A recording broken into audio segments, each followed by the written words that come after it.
There's the notification. Welcome to the stream, people. We are back where we left off, and we've got some interesting decisions to make. So, first of all, sorry about not streaming on Saturday. I was very congested. That said, when we last left off, we were prepping for the Vast Pawnee Canyon trial.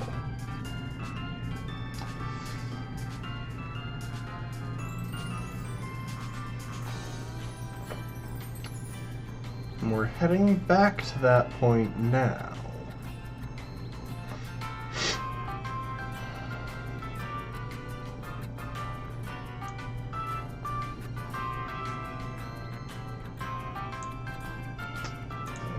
There we go.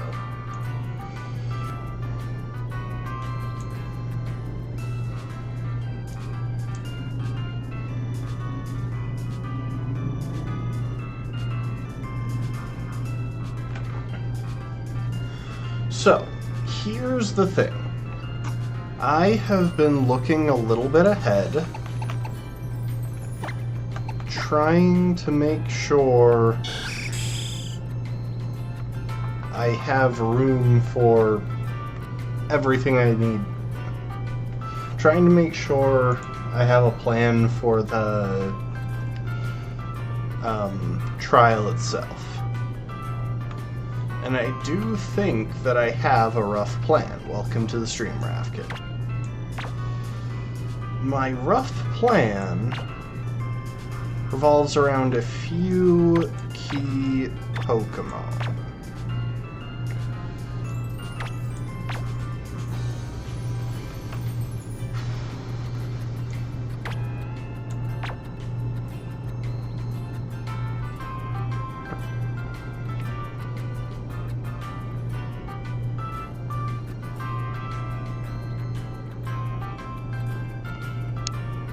Can Noivern learn Fire Blast? I can't remember. I know it can learn Flamethrower, but it does not look like it learns Fire Blast. Dang. Because that extra power could have come in handy, and I don't think I have the Flamethrower TM.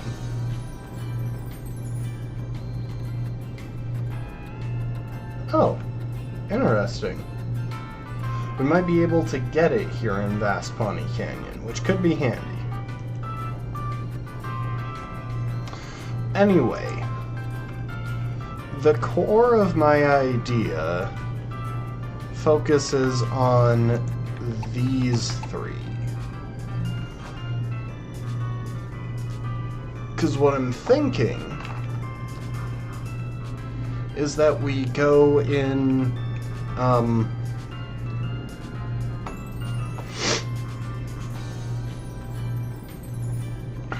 we go in with Can.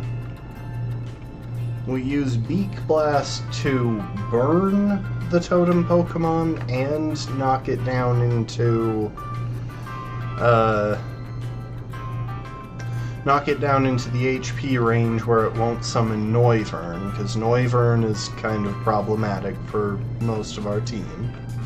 But a strong max attack Beak Blast, even through +1 defense, should be able to take a third of its health off. And it should be going for Thunder Punch, since that'll be its strongest move, which we can work around using the right berry. Then we pivot in Owl to be able to take a Thunder Punch pretty reliably and not be too worried about what the Scizor is doing. That should bait in Poison Jab, and Poison Jab gives us a safe line to go into Drone, who can then start going for Fly and Protect, stalling it out with Burn and super effective damage. Now,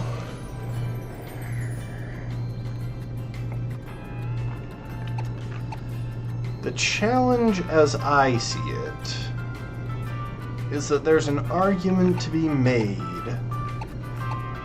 for a couple of other Pokemon, all of whom are kind of tricky to save XP on.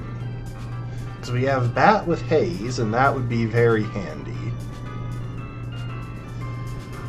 To nerf all of its stat buffs.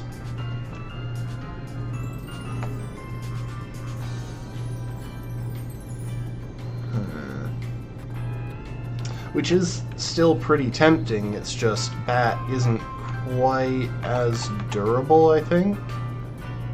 Actually,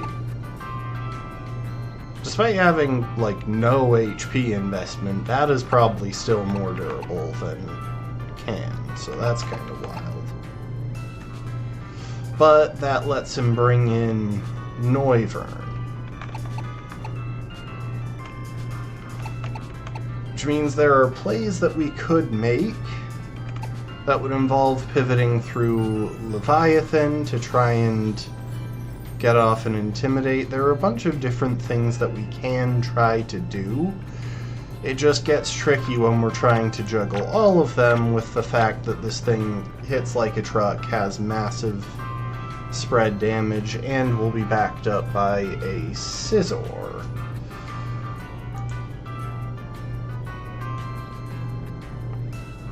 Boy, that tab is not moving as fast as I would like.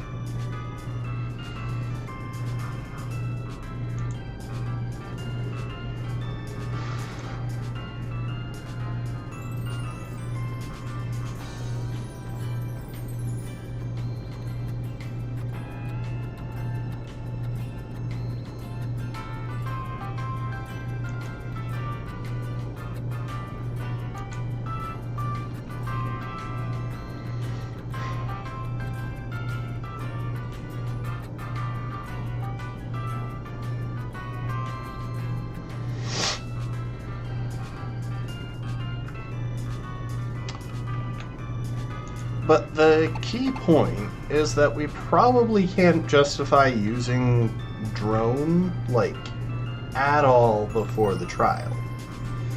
And there's a pretty simple reason for that. Drone is pretty close to the level cap, and I would like to be able to retrain into physical defense investment instead of special, since the plan is to have the Kommo-o summon Scizor instead of Noivern. Because again, Noivern is just pretty scary for us. We don't have good ways to resist its moves.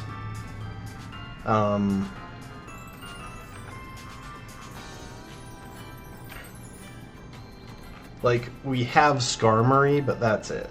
That's all we have to resist its moves. And its moves hit pretty hard. Now, Technician Bullet Punch is a pretty terrifying thing, but it's a little bit easier to resist steel coverage than normal and flying and dragon.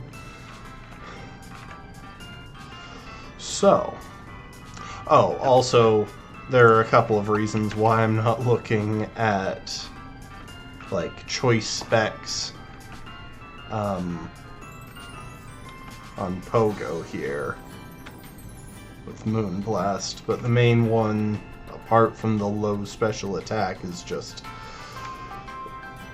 the thing has a Rosely Berry.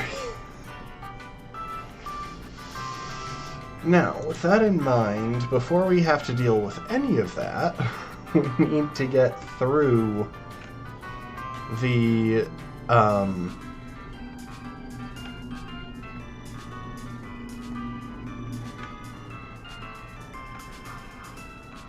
we have to get through the trainers. And one important thing that I want to be clear on... Oh shoot, I just realized something.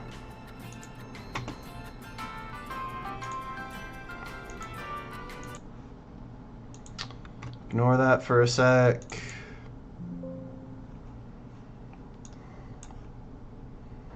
Because I think there's something I forgot to take care of.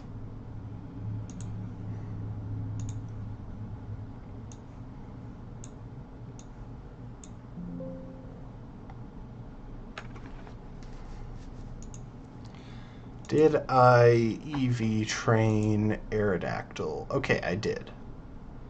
EV trained Aerodactyl and Tropius.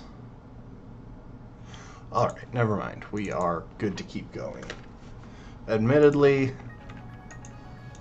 by the way, those guys have abysmal stats. Like, truly awful. It still blows my mind that somehow I got an Aerodactyl with minus speed plus special attack as its nature, and a total IV of around 60,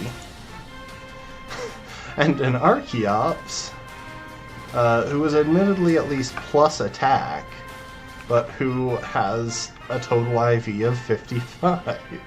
It's just truly terrible stats on these guys.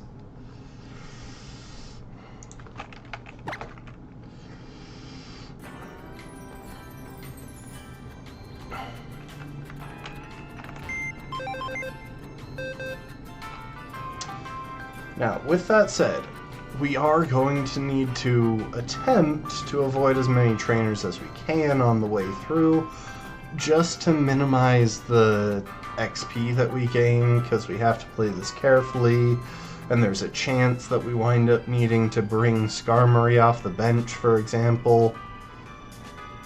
Yeah, it's a whole thing that I don't know if I want to deal with. There you are. And you. You.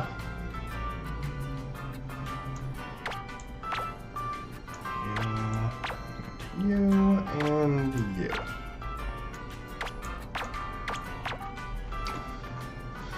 So, with that in mind, we're gonna try and prep like one room at a time. And see what we can do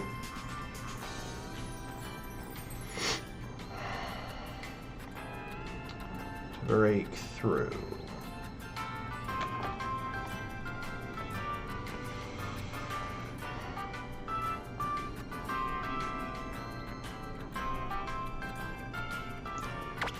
I don't want you, and I think we'll want you. We should probably go and stick Iron Head on you. And we'll grab you as well.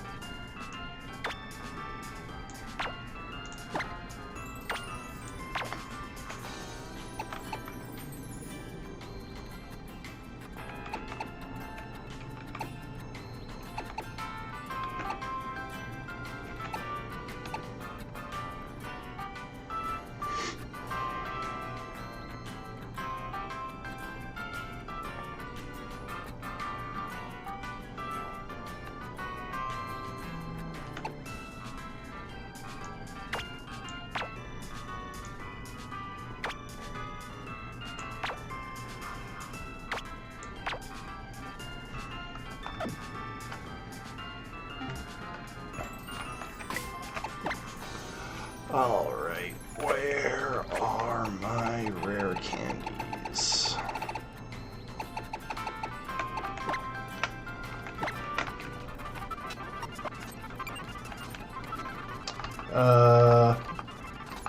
I didn't mean to do that. I was kind of just mashing.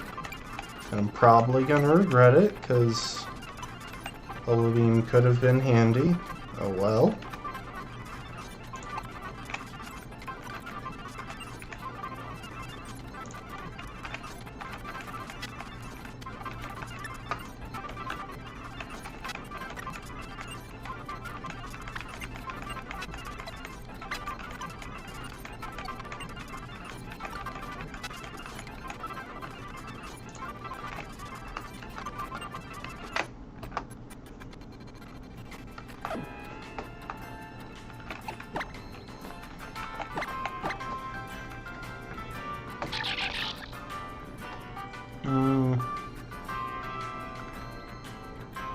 Ah, well. Oh, right, this thing is timid. It's actually got a decent nature. Did it have decent IVs? I can't even remember. Not really. 84 total, pretty middle of the road, but I guess worse exists.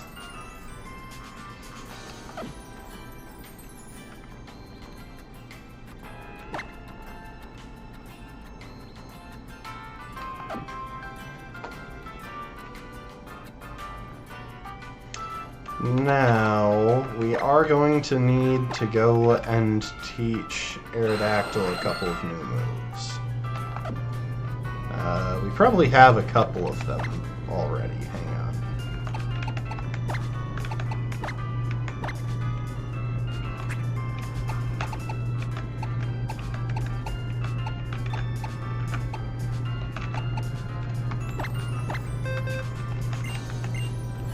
I don't know if we'll wind up keeping this around, but we can go ahead and drop Ancient Power.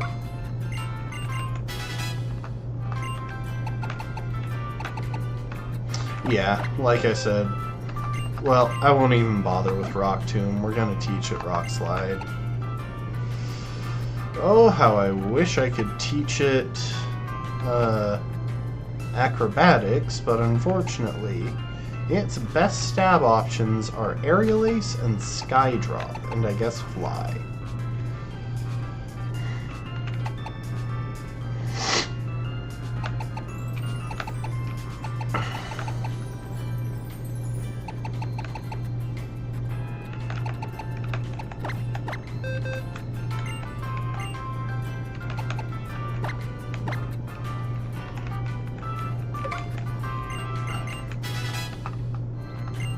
Also, I realized kind of late, I don't know if I mentioned this last stream, but I realized kind of late that Dig just isn't a TM in this game. It just doesn't exist.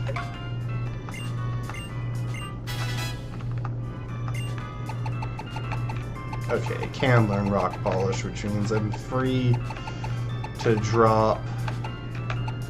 Oh, cool, I have Stone Edge. I am not sure I want that one. I guess I'll slip it in the mix. I can drop Agility whenever. I was never likely to run it, but I don't even have to think about it if it can just learn a different move that does exactly the same thing.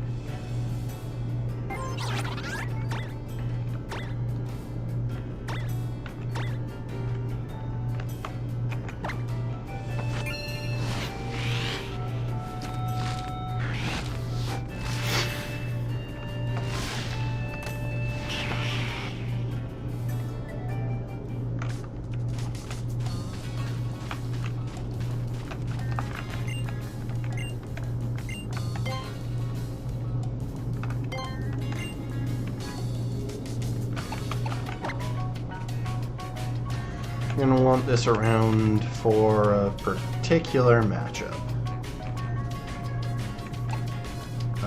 You know what? I'm going to drop Stone Edge for it.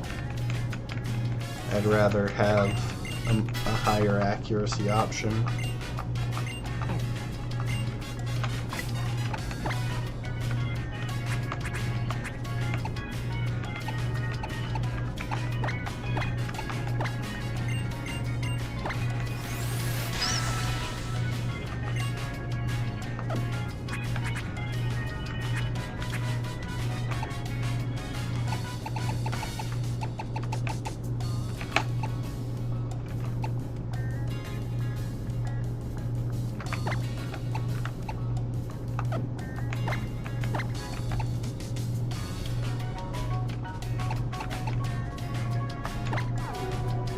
Temporary thing, but we're gonna want Hummer to be a fire type move for a little bit here.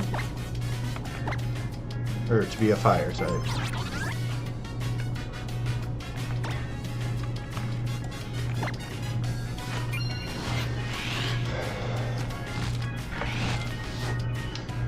So yeah, the gist of what we're looking at is a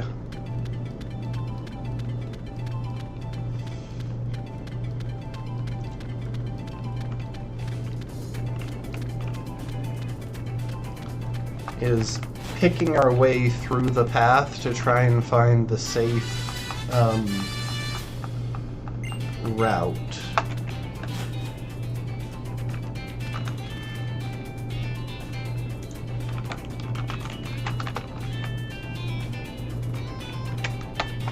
I gotta double check something. Yeah, okay, that's what I thought.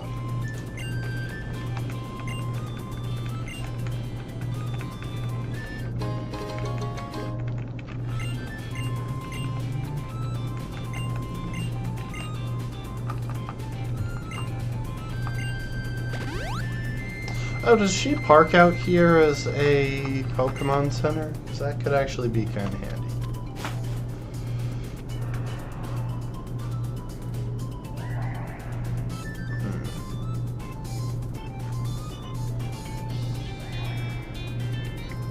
Alright, so no way past this guy without battling.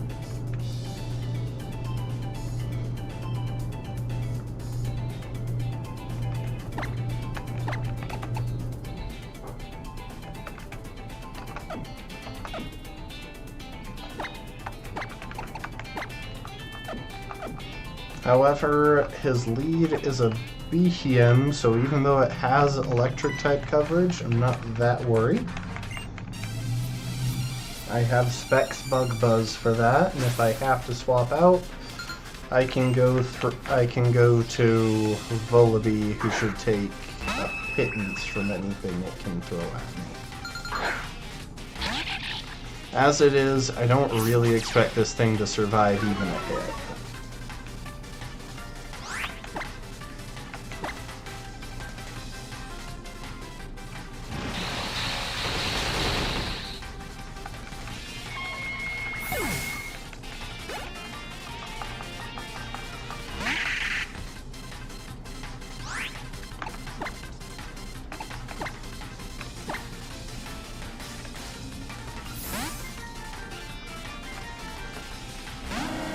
Should be going for Phantom Force. Yep.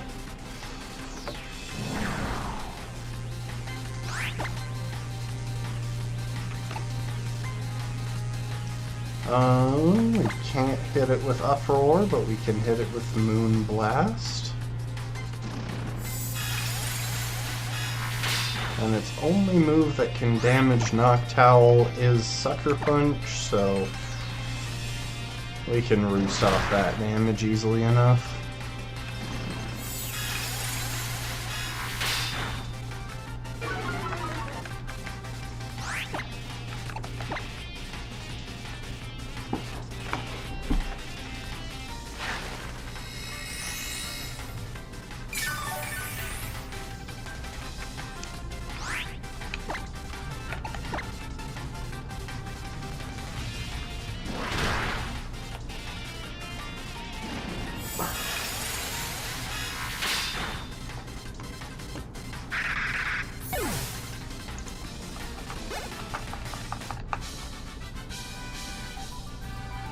There are no valuable items in this room.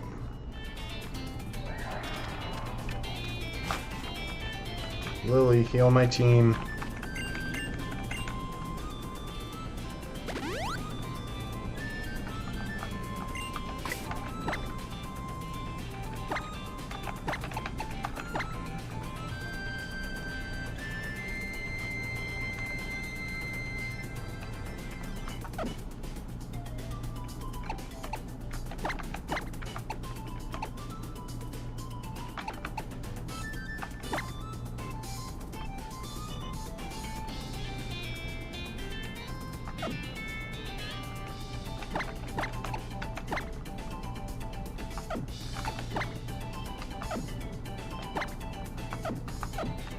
I have enough depth to deal with the next guy if it comes to that. I'm hoping he's one that I can just walk past.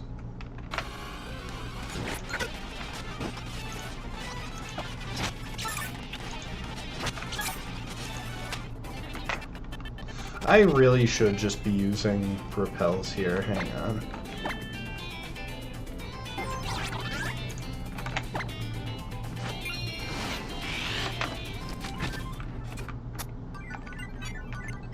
Oh, apparently it's my birthday. I don't know what I put in as my birthday.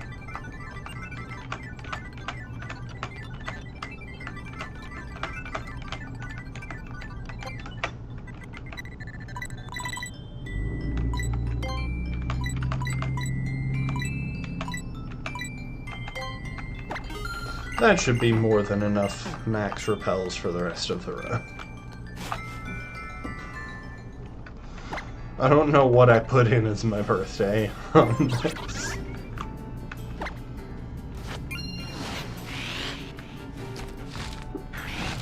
I don't even remember putting in a birthday.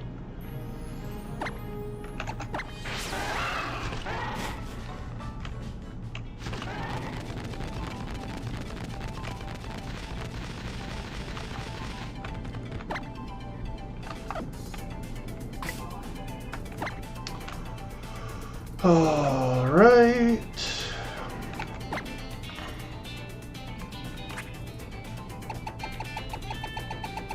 All right, I picked up a new TM.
So that backpacker had a Spinda,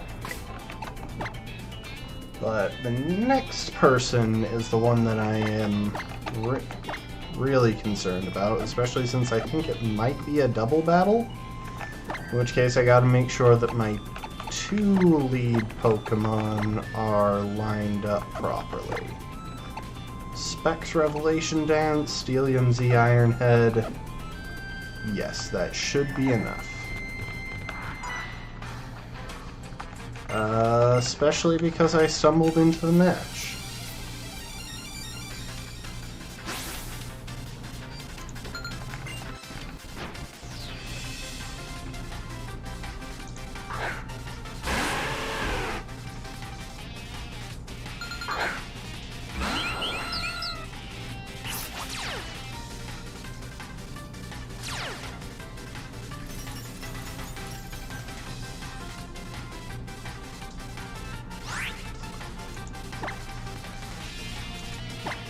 Revelation Dance on the Sandslash, Steelium Z Ironhead on the Ninetales. Okay, sweet. I wasn't 100% certain that I would outspeed the Ninetales. If it went for Ice Shard, that was fine, but if it went for Ice Beam and outsped my Aerodactyl, that would have actually been really terrible. Unless it had, for some random reason, targeted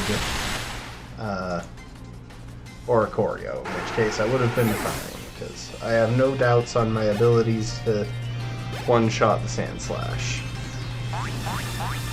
Well, it did just occur to me that that thing might be Slush Rush. No. Oh, but it did have Snow Cloak, so I'm actually lucky that I hit it, because Icicle Spear could have killed Aerodactyl. That was a dumb mistake on my part.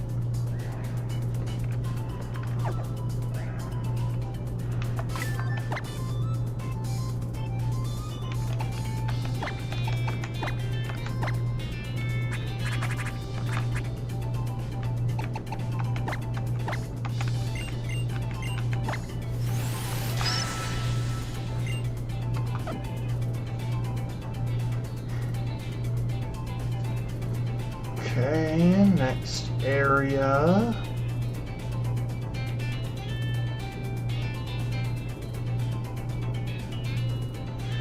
You know what's tragic? Because we're in the Ultra games instead of the other ones, we can't encounter Murkrow in Vast Pawnee Canyon. It is only in Vast Pawnee Canyon in Sun and Moon, and it's only in Howley Cemetery in Ultra Sun and Ultra Moon. Alright, let's see who's next. Alright, we got Punk Girl Anna, the Scrafty.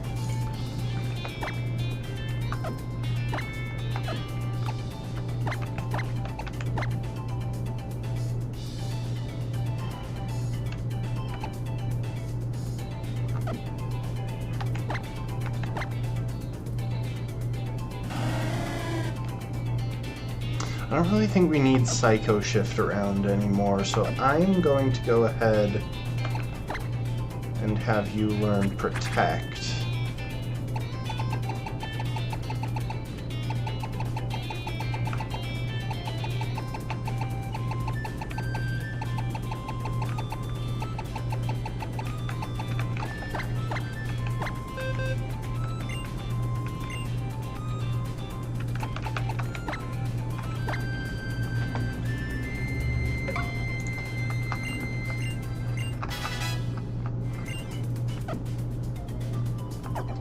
Also, if we can open up the... Oh.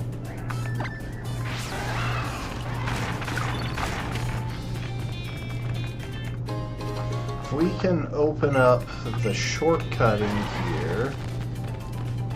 No, I don't think we can. Not yet, anyway.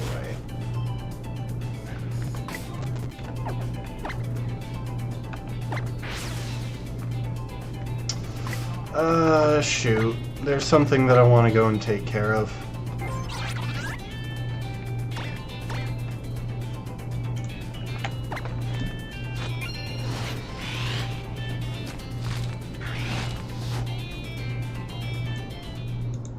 Route 8. I want a TM from this place.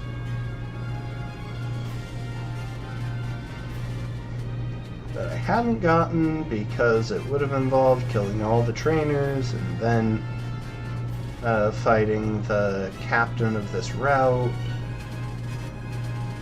I think... I mean, I'll try to just kill all the... I'll try to just fight the captain of the route, but...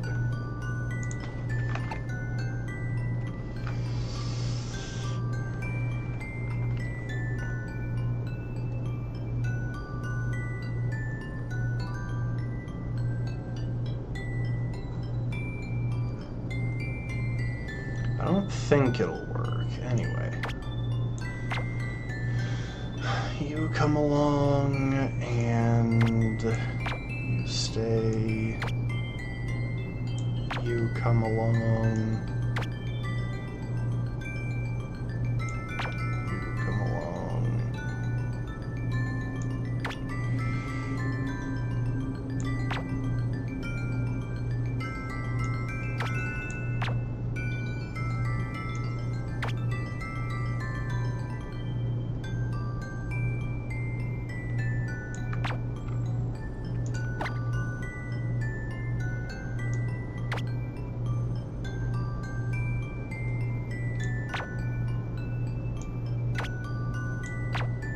I gotta change the ability on him.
Alright, let's see if we can battle just the captain of this route. I don't think we can, but always worth asking.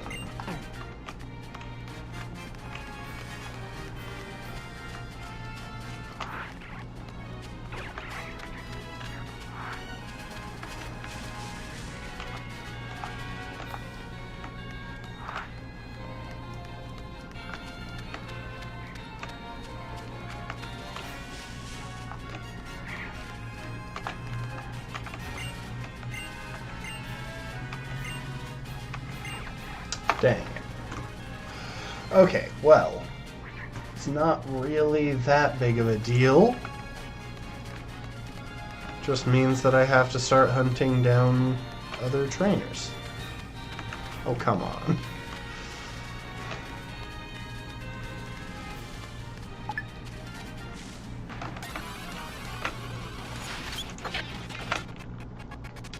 Because the thing is, the trainers around here are hanging in the level 20s.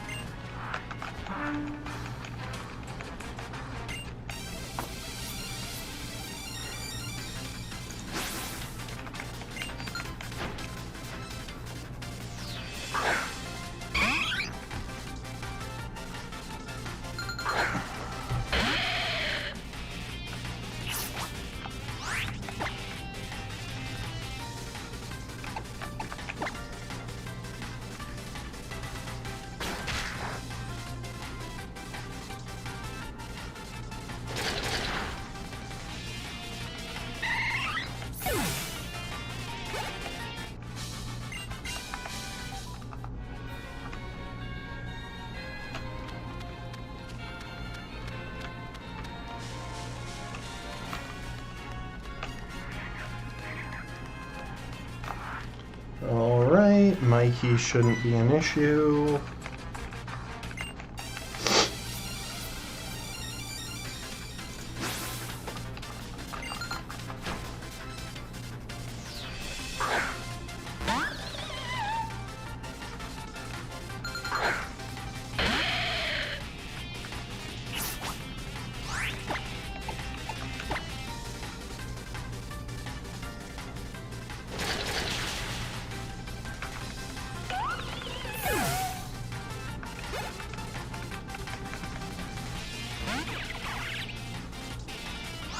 Oh, welcome to the stream, B. Didn't see you come in.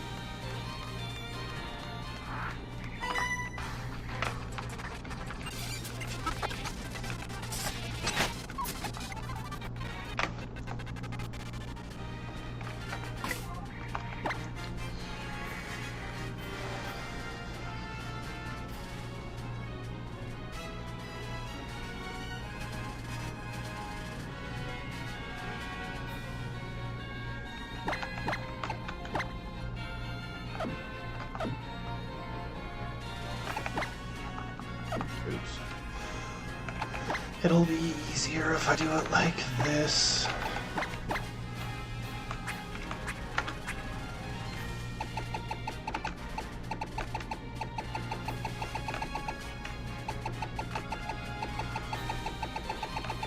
I know I've got at least one grass move. Hang on. I'm pretty sure Energy Ball... Yes, there you are.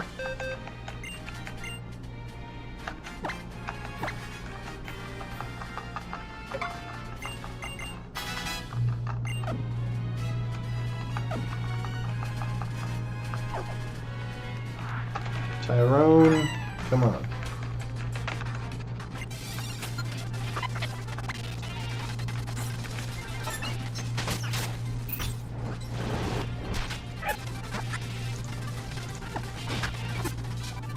Okay, that works. I do have like a 180 attack stat or some crap. Alright, where's this preschooler I need to beat up? Has a Kangaskhan. There you are.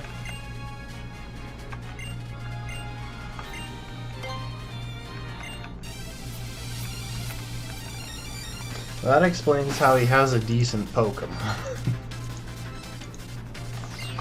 He robbed his sibling.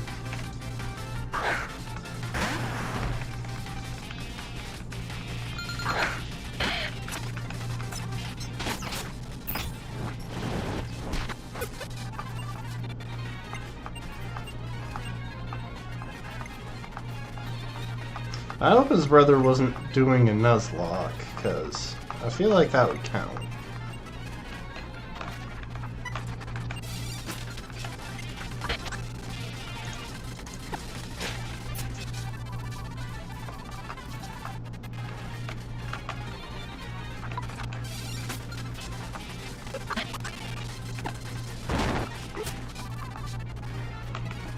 I think that's everyone, because... Yeah, because I already beat the guys out on the little island. I remember that happening.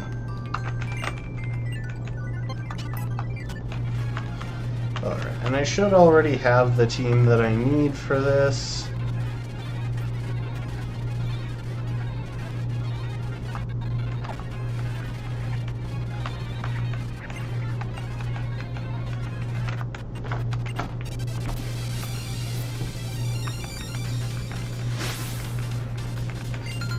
As long as I don't, like, endlessly miss rock slides, I can just Rocky him on the Fletchinder.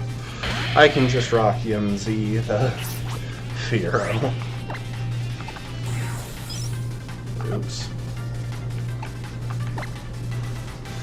I almost wasted my Z power. And to be fair, the Fearow shouldn't be able to threaten me, but this thing has some pretty terrible defense.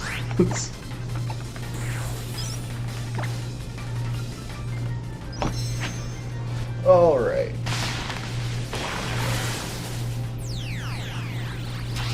There's a reason I wanted Skydrop, which is that there are a couple of double battles that I might have some trouble dodging in Vast Pony Canyon. And if I have trouble dodging them,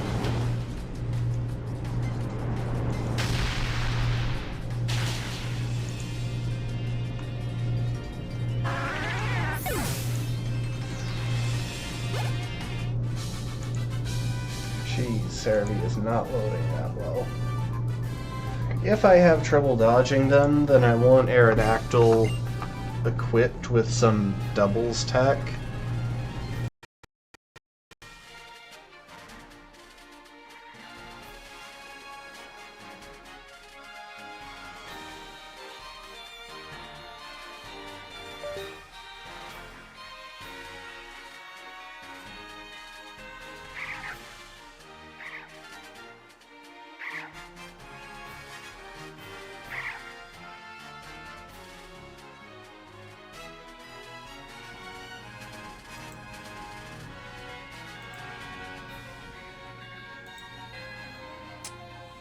Sorry about that.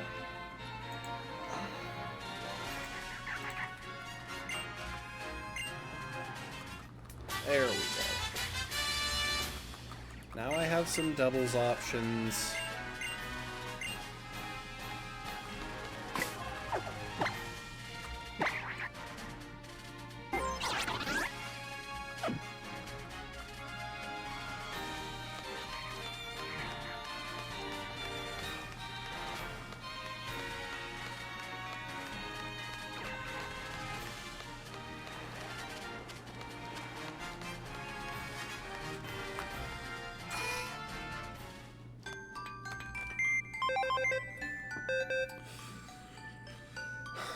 Let's get the team back together.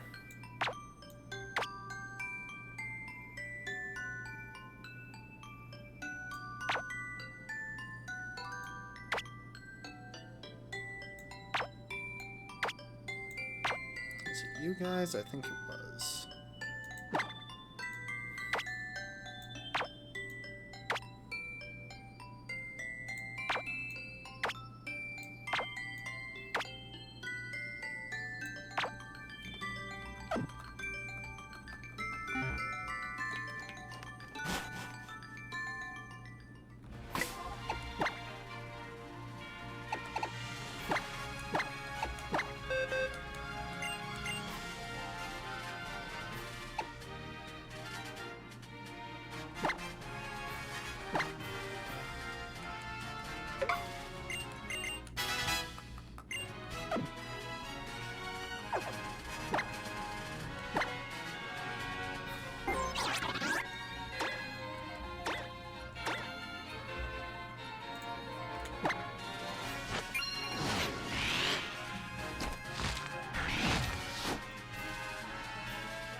Any items that I should be aware of out here?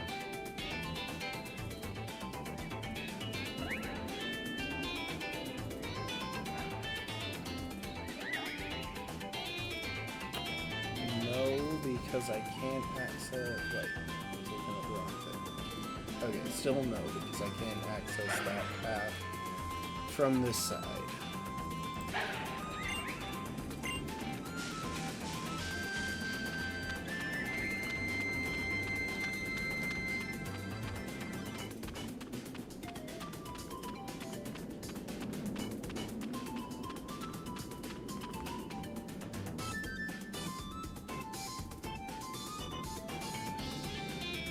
Okay, so I don't encounter any of those trainers right here.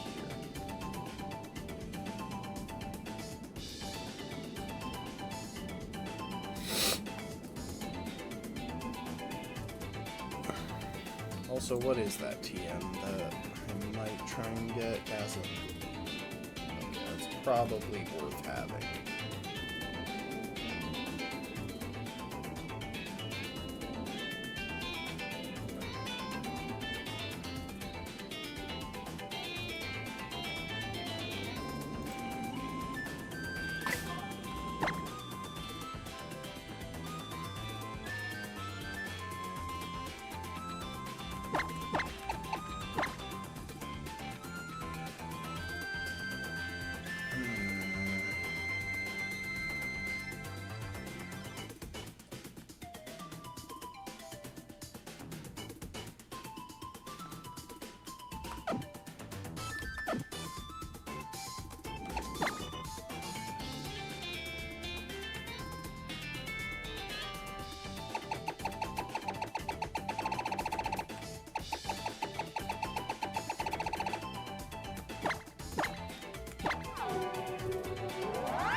Okay, that guy was dangerous. He had a Tyrantrum, and while it didn't have any rock-type moves, it's a Tyrantrum that still hits pretty hard.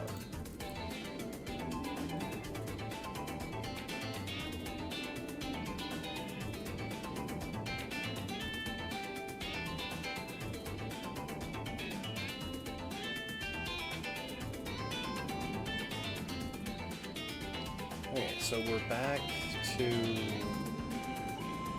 top.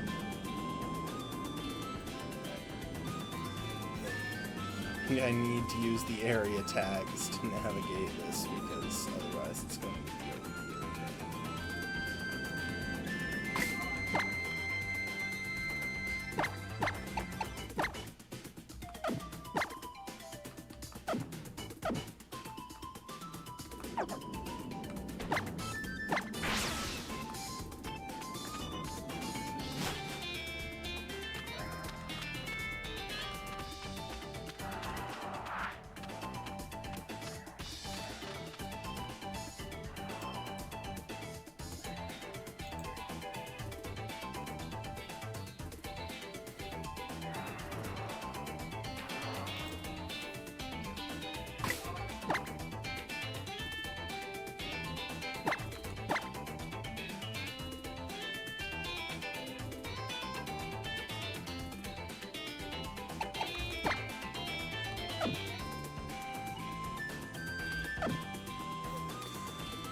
So what we're seeing here is that clearly I can't make up my mind. I think I need to fight at least one of the trainers in here if I want to get the Dazzling Gleam TM.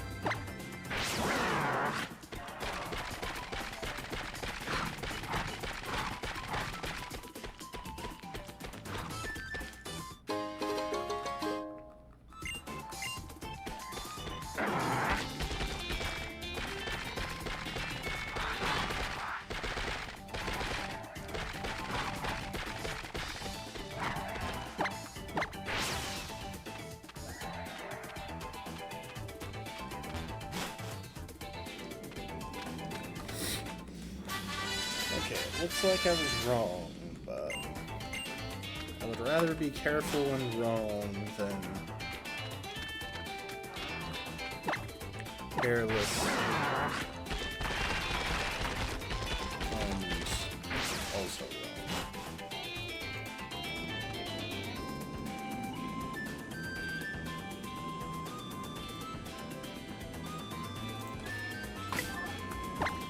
wrong. Okay. We can go back to Yellow Nectar. Or we can go back to Yellow.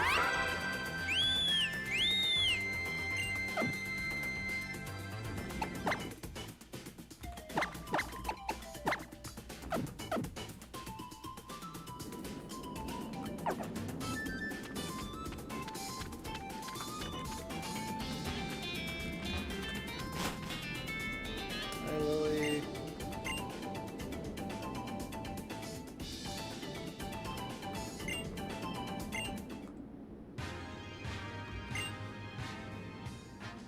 I get that this is supposed to be a big moment, but at the same time, feels kind of a feels like kind of a who cares.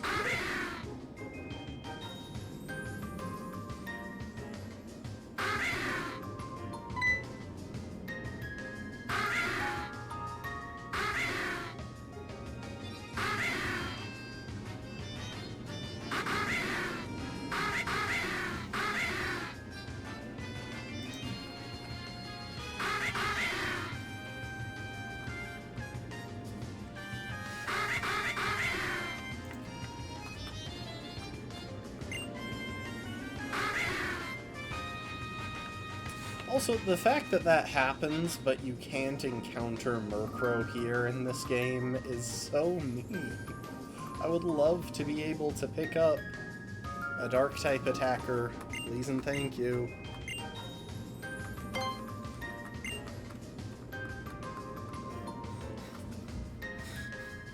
Come on.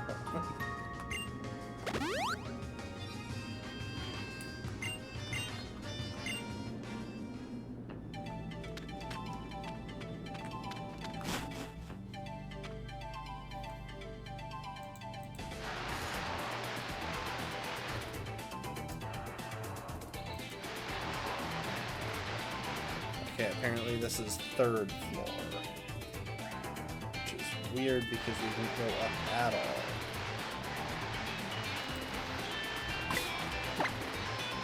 Oh.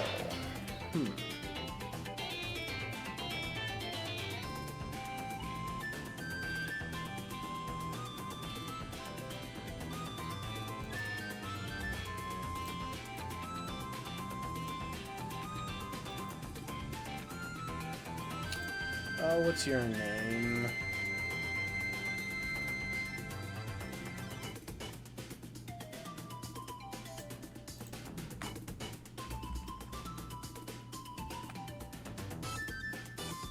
Why does it not specify your Magnezone's ability?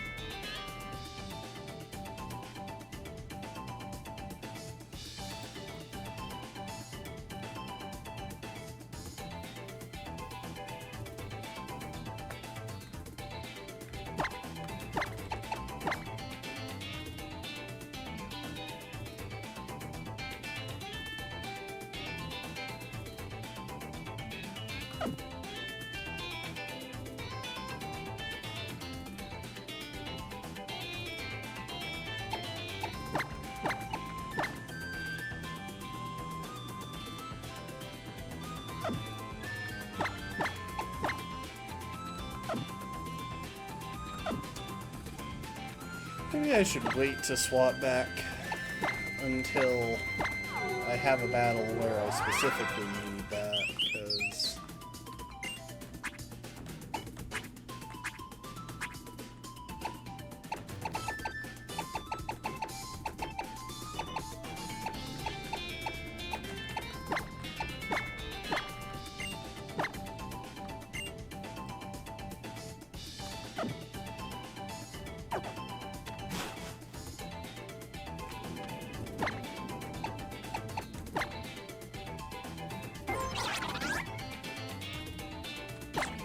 I don't want to risk this if I don't want to take unnecessary risks here.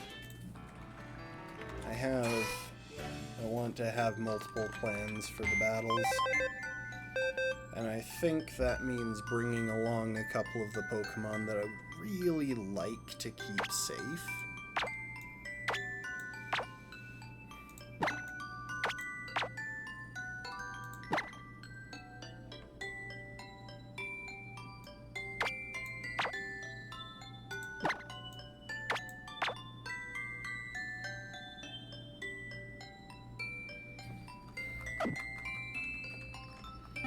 There's a lot of fighting coverage.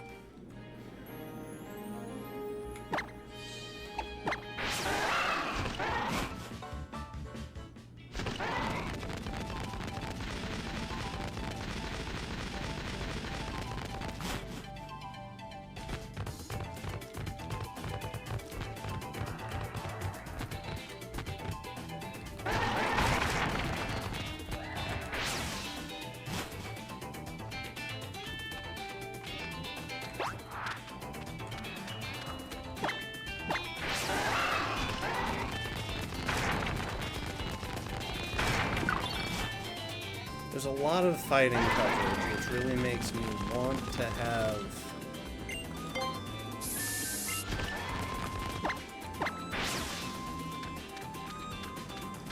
whatchamacallit, Drifblim around.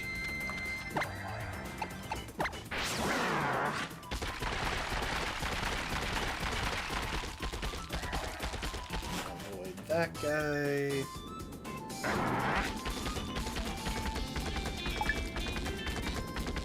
Apparently that's a Poke Finder spot.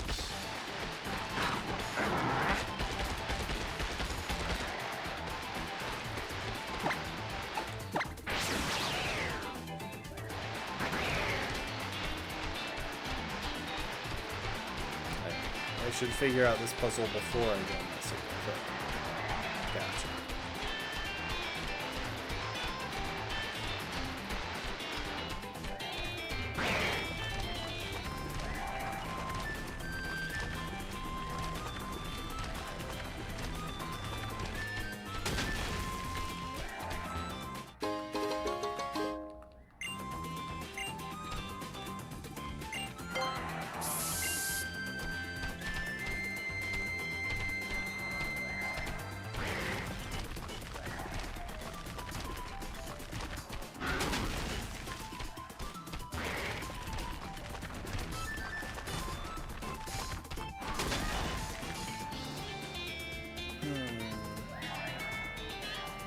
The trouble is, this guy is so threatening, and I'm pretty sure he's a spinner. It's to the point where I almost want to try and just fight him.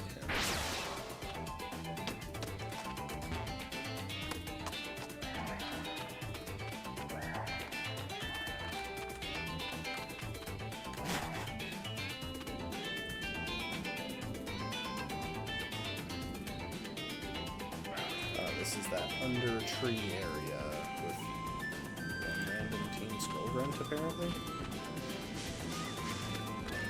No, it's just a different part of top, but it does lead nowhere, so.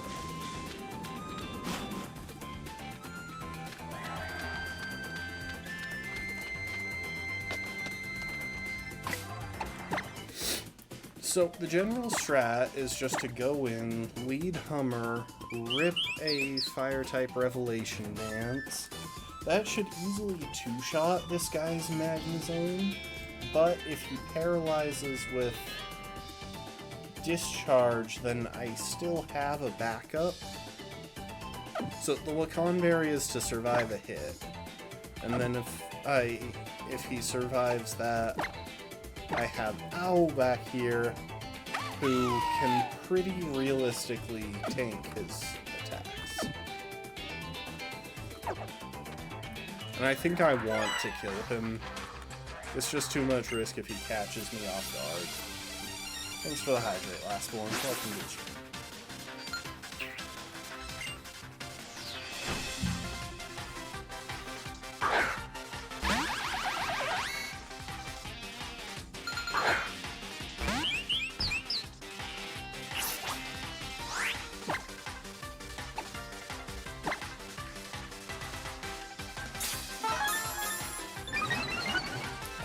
I didn't even realize he would do that, but that probably means this is free, because he can't outspeed me.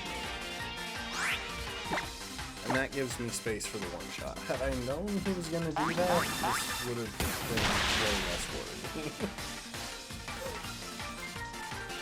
Though to be fair, with that with that +2 special attack boost, he probably would have one-shot me through Wakanberry.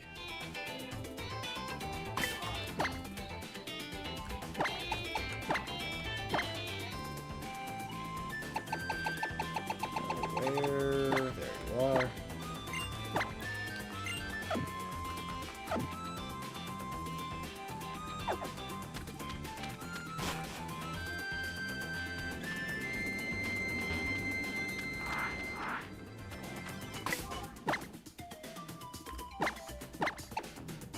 Oh, right, that's why I had Owl lined up.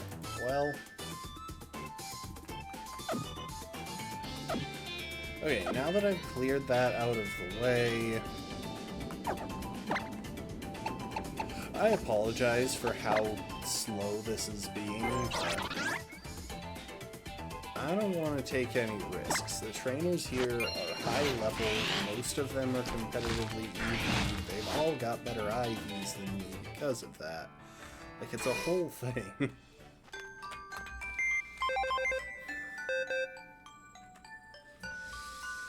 Alright, Owl. You get to rejoin the group.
Now, I do need to pay attention for when it just tells me the repel's effect wore off and nothing else, because when that happens...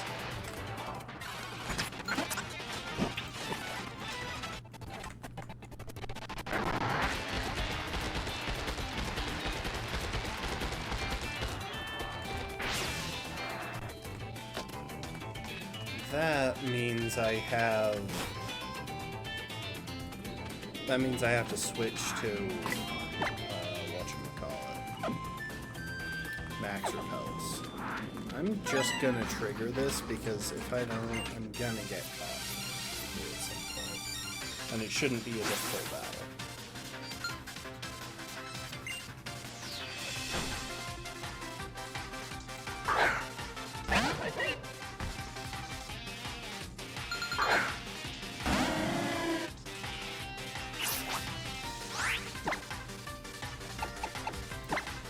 Should be going for high jump kick or scary phase. Might try to get the speed advantage.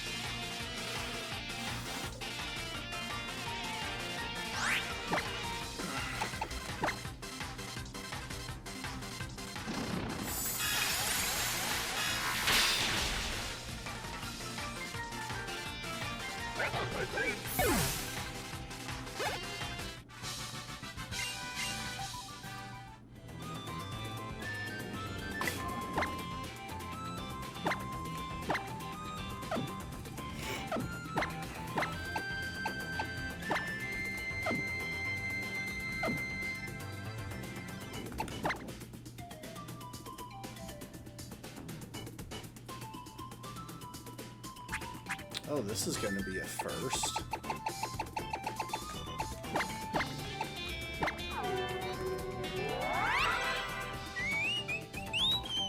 The next worrisome battle, that is the best form for me to be in. The next worrisome battle is against a Poliwrath that has Dynamic Punch as its only decent attack.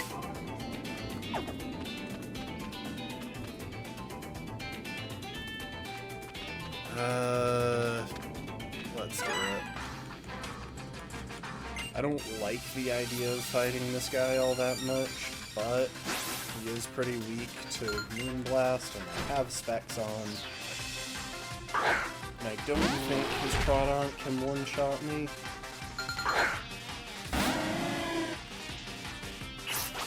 I'm just worried about running into this guy.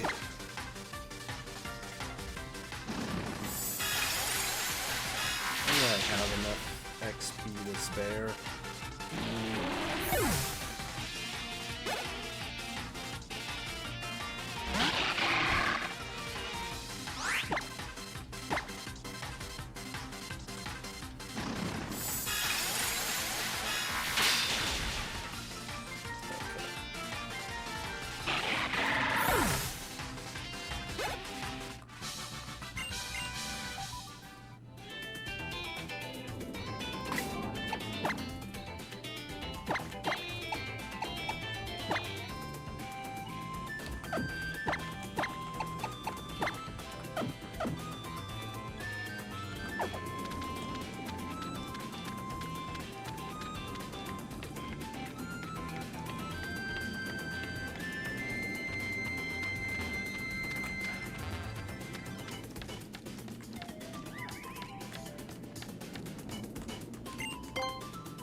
I don't think I have like, any reason to go past this guy, because I think the way forward is up here.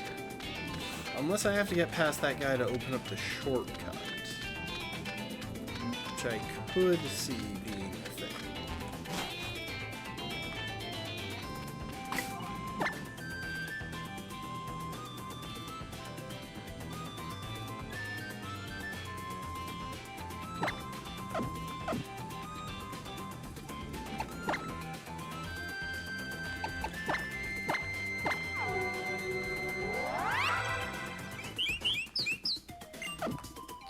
Hey, I got the nectar, might as well use it. Oh, I see what's happening here.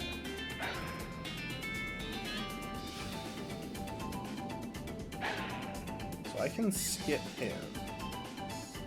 Under tree... yeah. I can just skip him, but then basement 1. Who do I have to worry about here?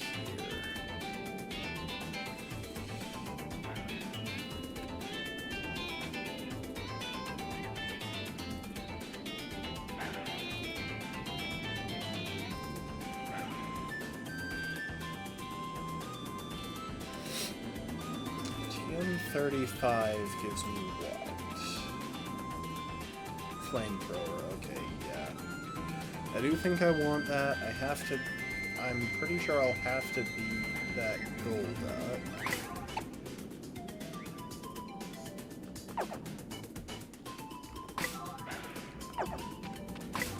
I should not have swapped types, but I didn't realize how easy it would be to walk past this guy.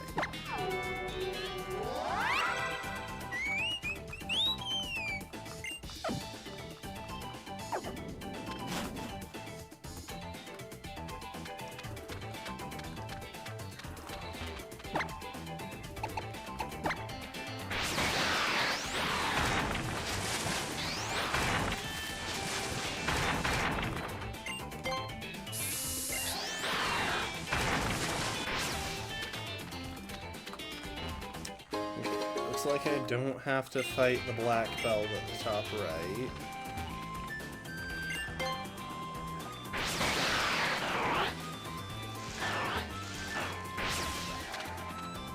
I can just grab this.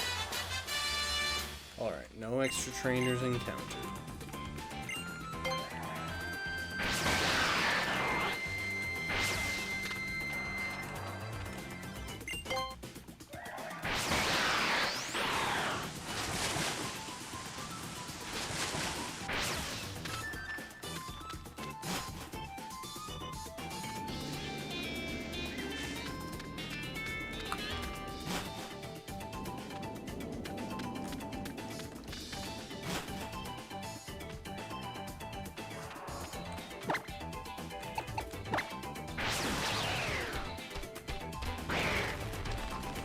Alright, so this saves us a bunch of time now.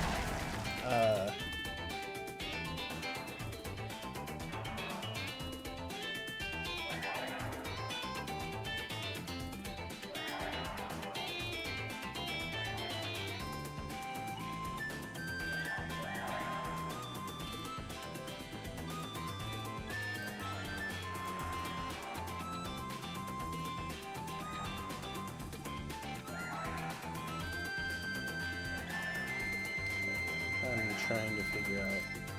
Are those guys just more... Are those guys really just listed as top? It's so weird. Oh well.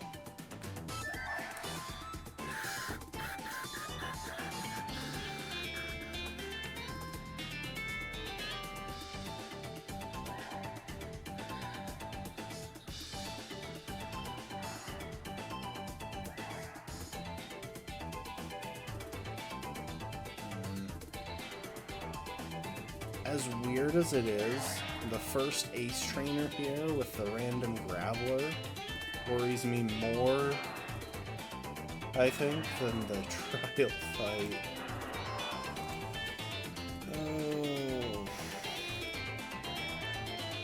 Oh, hang on. I might have a play.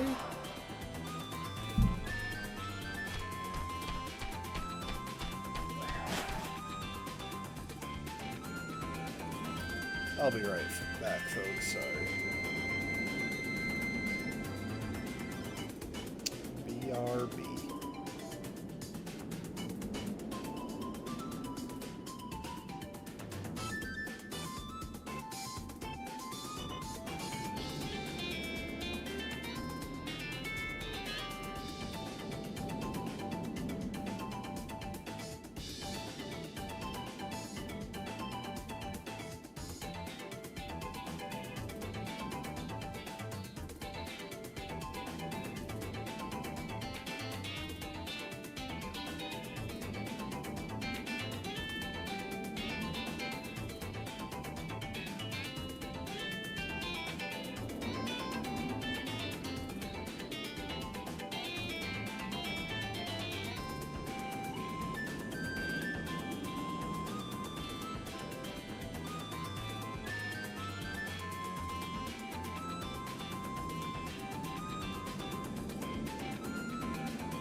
Welcome to the stream, Nico.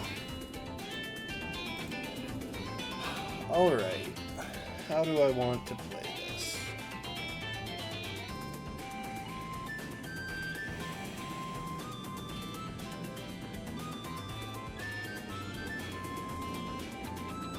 Dang, this guy is actually like a complete nightmare.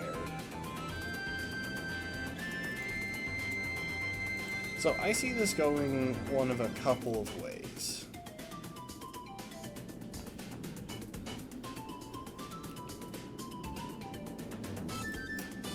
Why does it not specify his... So why do I have that?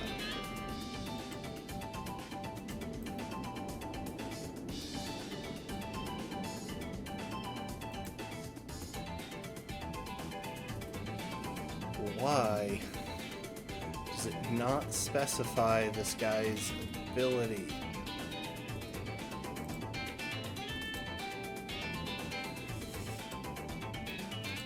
Like, I'm guessing it's sturdy, but it could be galvanized.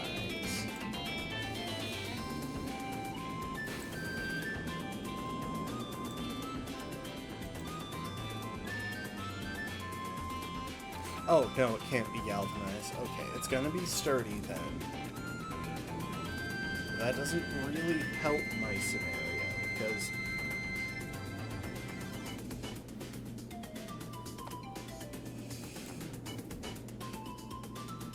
what I would like to do...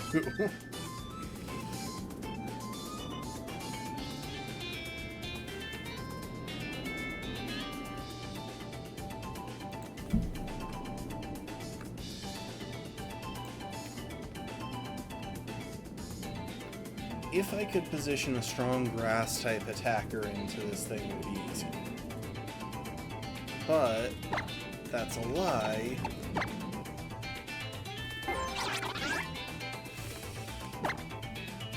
Because it has Rock Blast. And my only way of getting through without,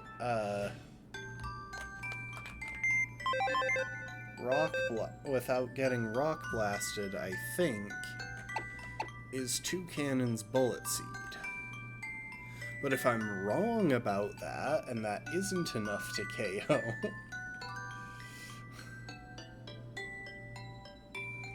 then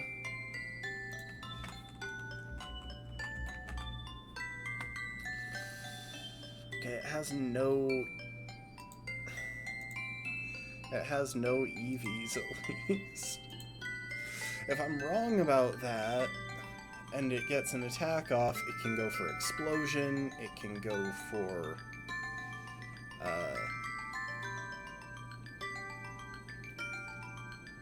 Rock Blast, it can go for Stealth Rock, which makes pivoting a pain, and whatever I do, I need to be prepped for the Lapras in the back.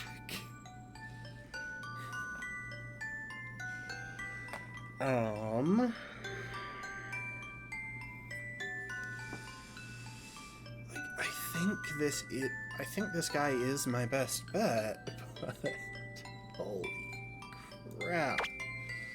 It's not a bet that I really want to make.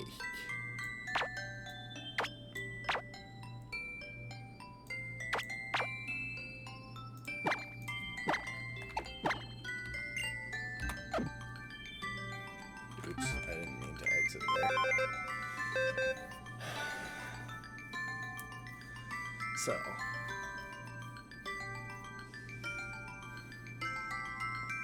yeah, because, like, it's bound to have Sturdy, for sure. Which means I can't one-shot it with anything else.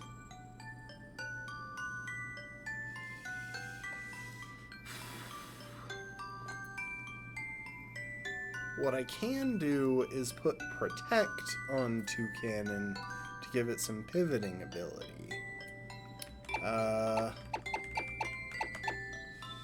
Ray should be fine to take on the Lapras. It shouldn't have any real trouble. It's so specially tanky, like there's no way that thing breaks through.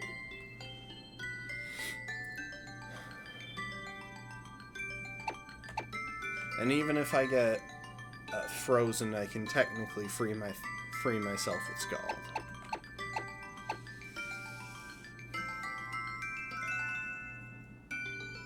I don't have anyone with Fake Out either. Oh.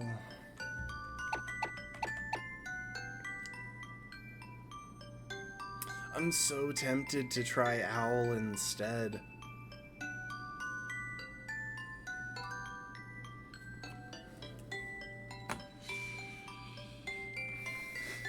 Because with a Violite, it can probably take a hit, unless he gets like a 5-hit with 1 or 2 crits.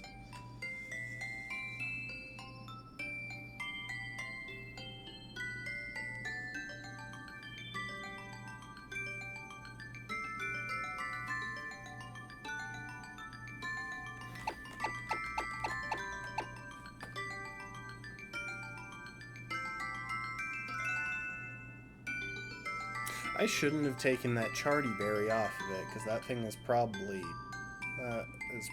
a good thing to have on.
risking a Pokemon that I know I need for the trial,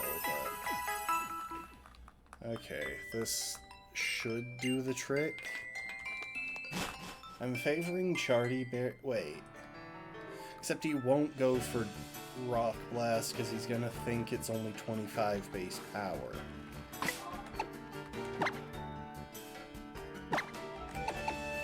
That said...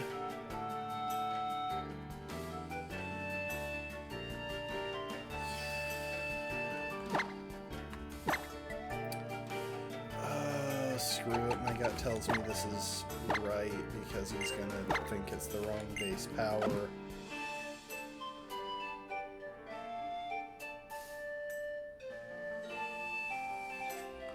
I think I just Expert Belt Bullet Seed. No, this is the safe strat is the Charty Berry.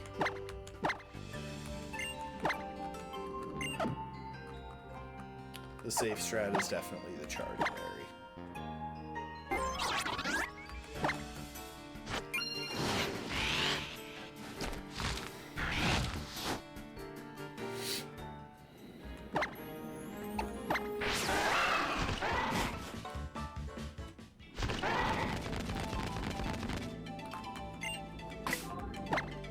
And of course, Repel wore off.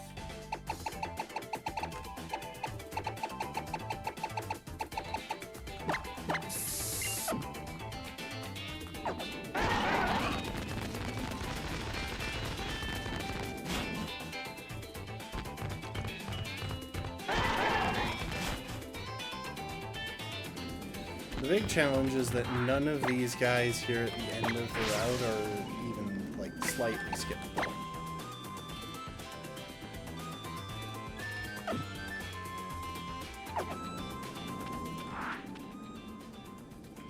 I have Protect on Toucan, right? Yes, I do. Now, the risk of going for Protect turn 1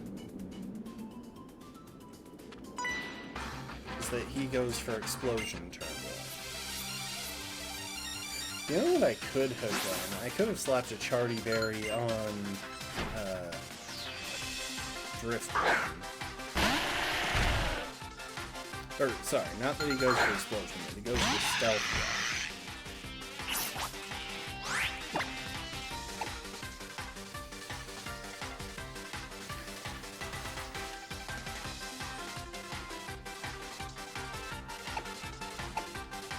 I don't think he explodes turn 1. I think he goes for Rocks. I think his AI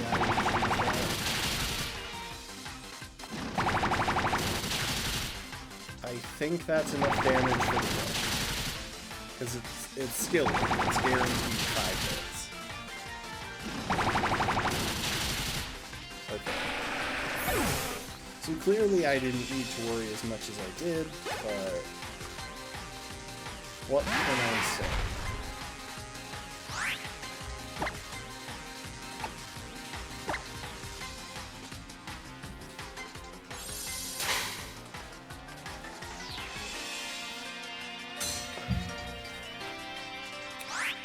That is a really weird choice.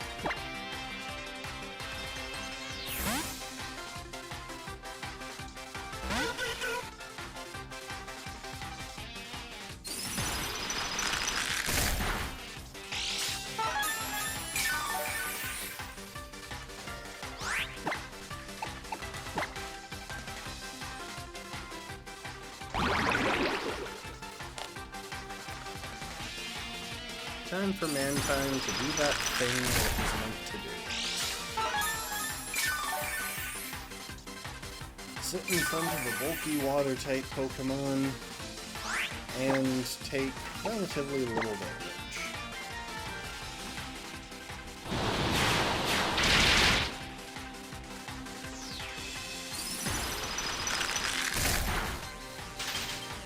It's okay.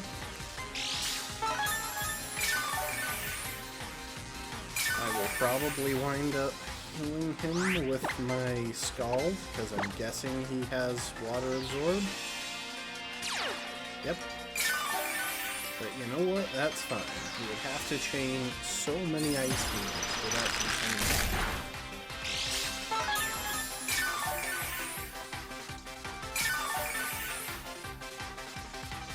Ice beam freezes him. And I'm just gonna roost up. I don't want to be caught at somewhat low health when he gets like an ice beam freeze crit into another crit.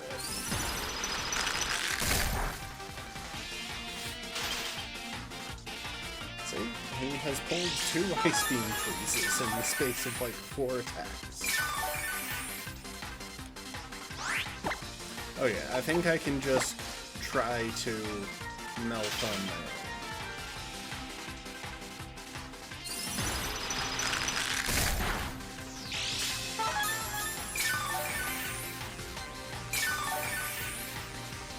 And the nice thing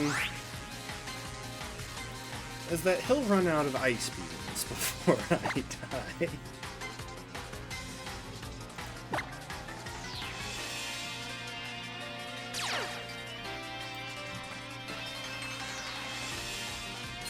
I hate to break it to you, but the last Pokemon cannot break mine.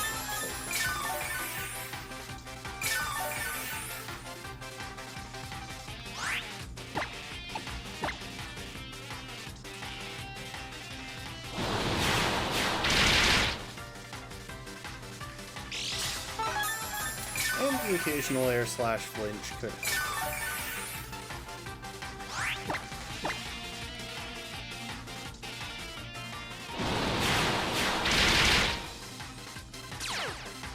I think he's out of ice beam.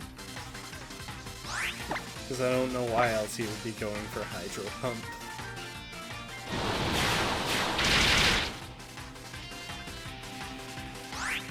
Now the question is, does this guy use items?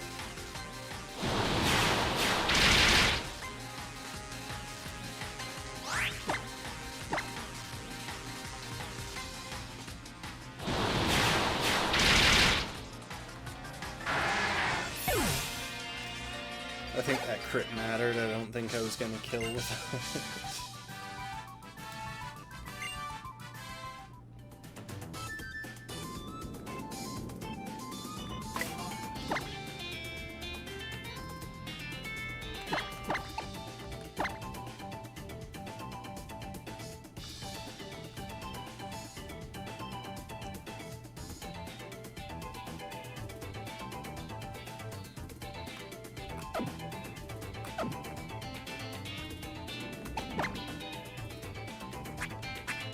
I have Toxic somewhere around here, right? It's like close to the bottom because I just got it.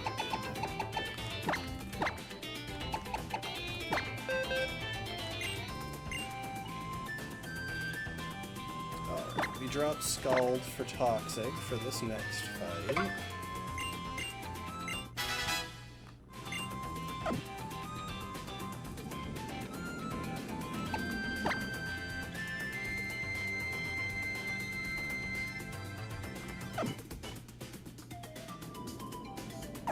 Should be fine on this one. Peter, what moves do you have?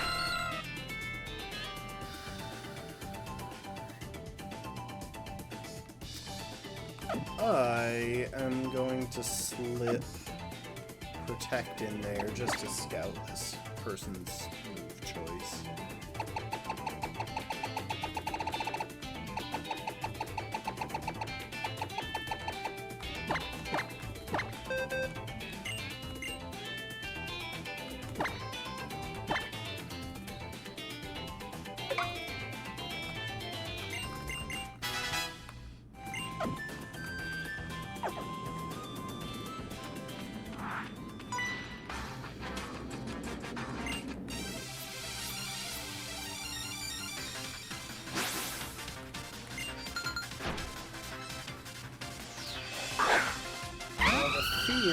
Is that her Talonflame outspeeds my Aerodactyl, which isn't even an unrealistic thing. I'm pretty sure they or close to the same speed tier, but my Aerodactyl is mad slow. Alright, first thing, just go for Protect. It's gonna be going for Will-O-Wisp. I'm like 90% sure. Luckily, a Stab Rock Z move should break through even if I'm burned. Okay, never mind. Going for random crap. Also, she did outspeed, which means I would have been burned, but even then, I'm pretty sure we break through.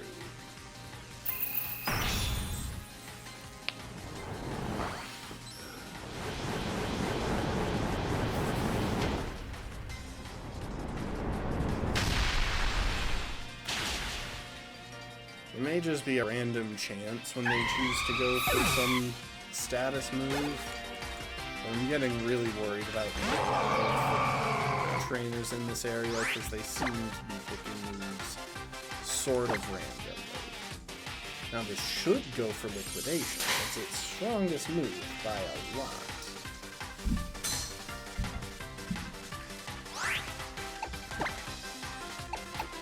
Means we can pivot in Owl.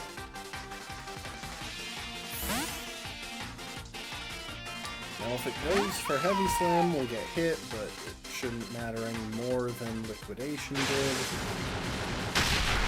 Yeah, they've definitely got a random factor of some kind. The trick of this one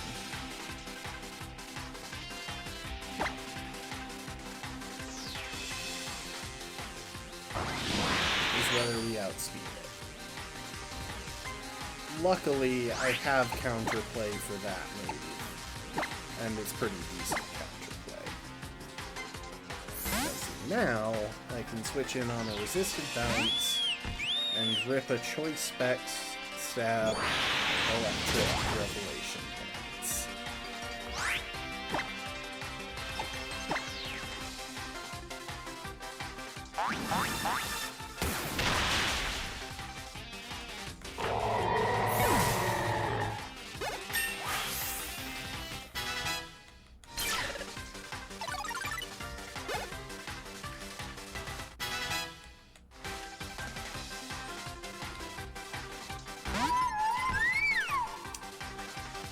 And this is why I put Toxic on Ray.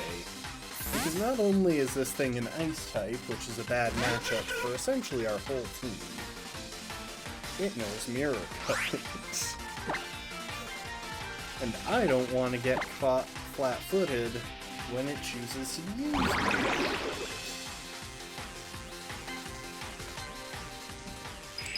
Like, realistically, it should be choosing between Frost Breath and Mirror Coat. But, with my healing, I can take that. And I can Toxic Poison it to whittle it down without ever actually attacking. I'm just gonna have to click Roost several turns in a row. Because, yeah, the guaranteed crit from Frost Breath is pretty potent.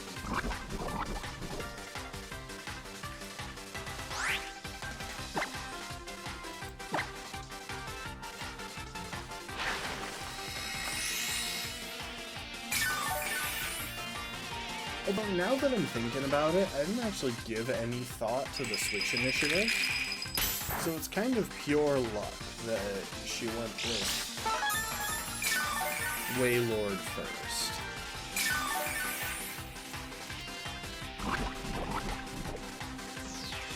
Now what we don't want to do is attack into Mirror Coat.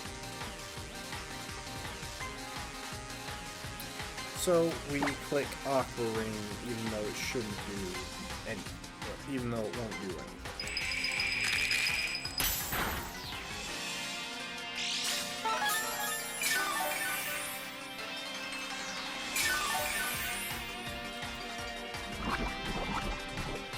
Luckily, the guaranteed crit from Frost Breath means I know exactly how much damage it's going to do every time.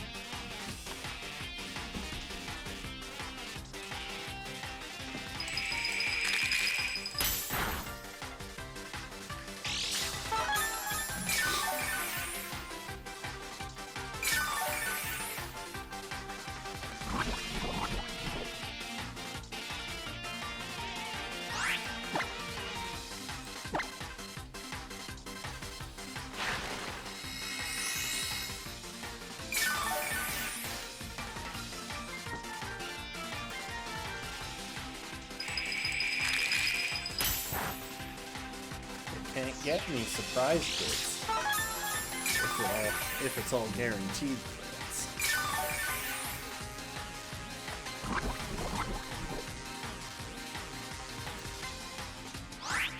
Okay. Now we can air slash.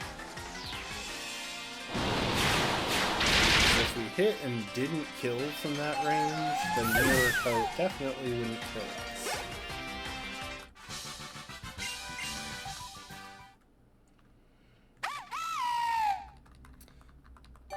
Owl, you still don't get to evolve as much as I want you to, because you have the coolest final form of any of the starters in this region. We are gonna head back here and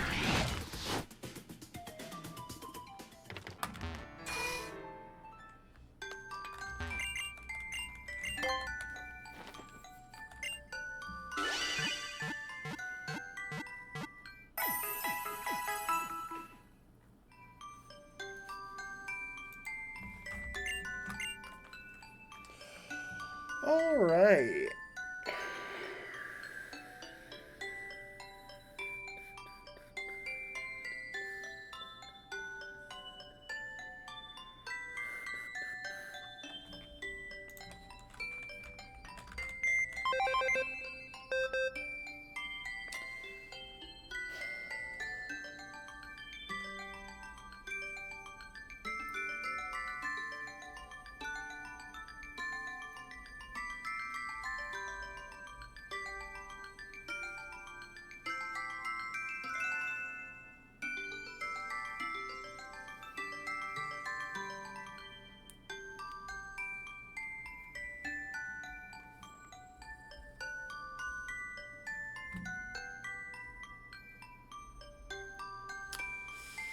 How do I want to play this?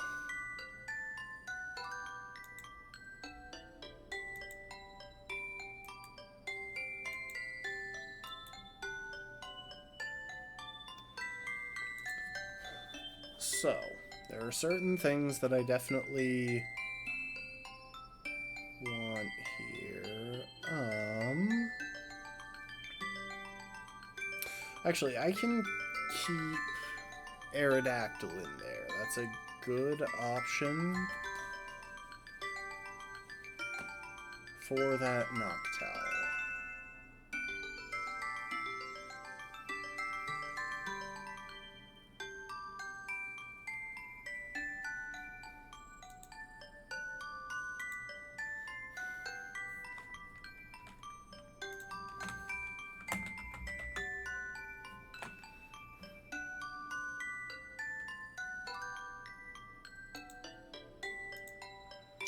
Veteran Eric is pretty scary.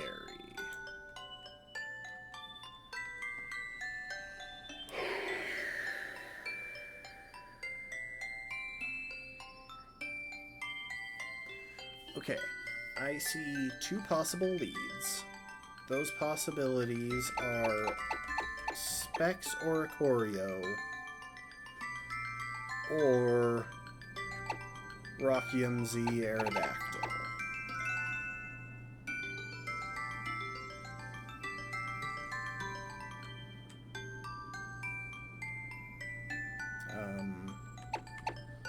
Or Rocky MZ Archeops.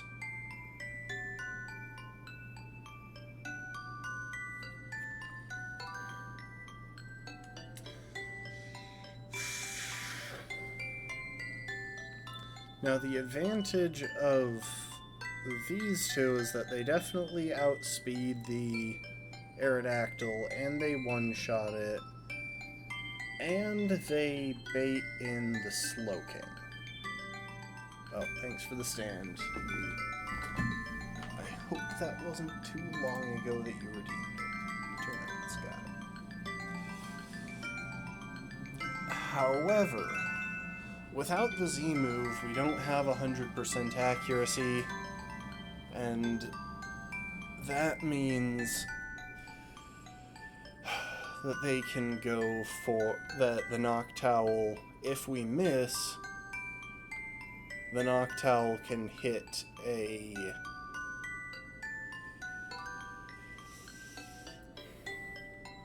can set up a Tailwind or a Reflect, something problematic. Which isn't a concern with Oricorio. If it's Oricorio, it brings in Flygon.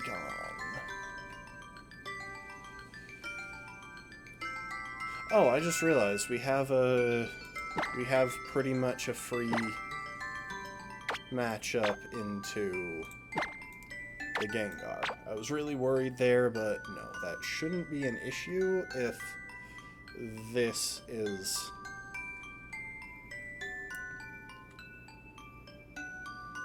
It shouldn't be an issue if we have Vullaby in the lineup.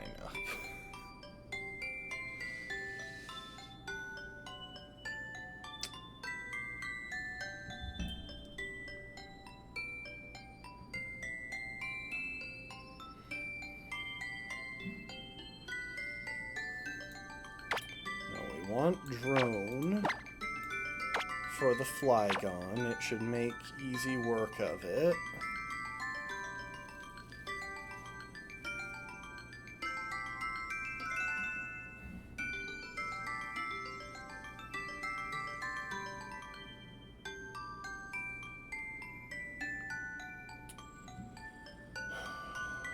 We want Ray for the Slowking.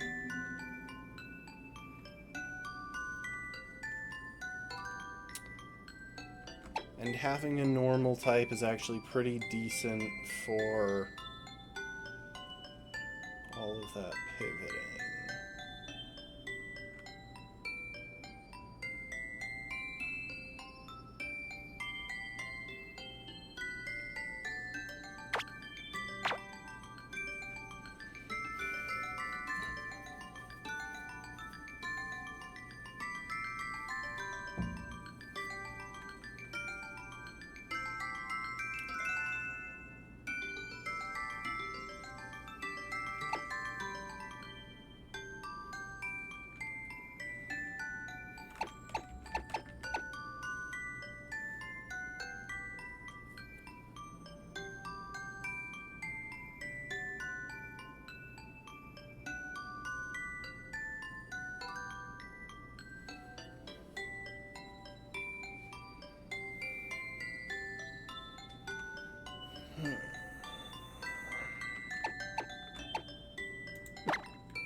Probably should have gone with Toxic there, actually.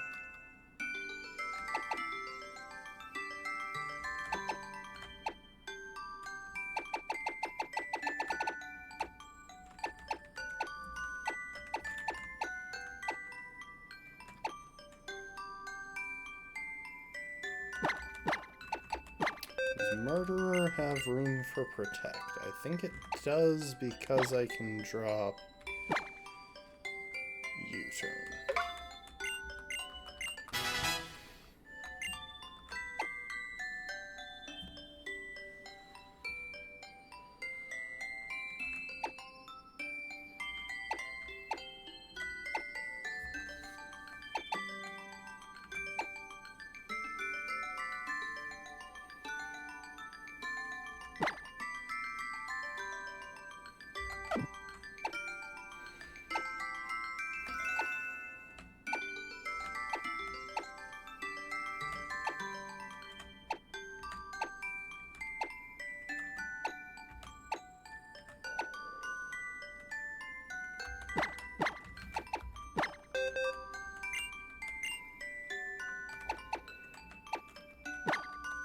In case it isn't obvious what I'm doing with that, I am picking up a bit of Dark-type coverage in case I need kind of an emergency button against the Gengar.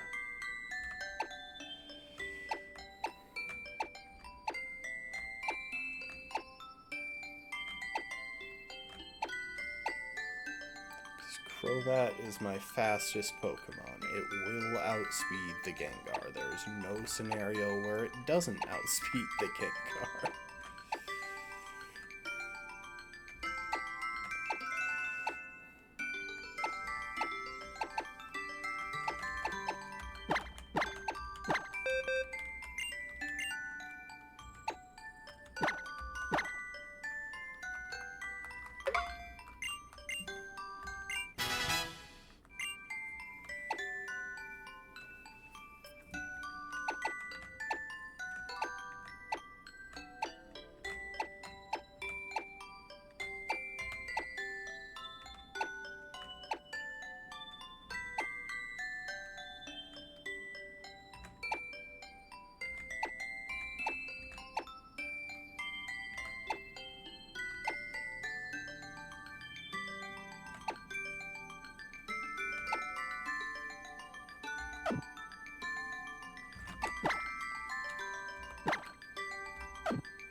Okay. I've got that. Now I'm gonna have to do something that will be unpleasant on the ears.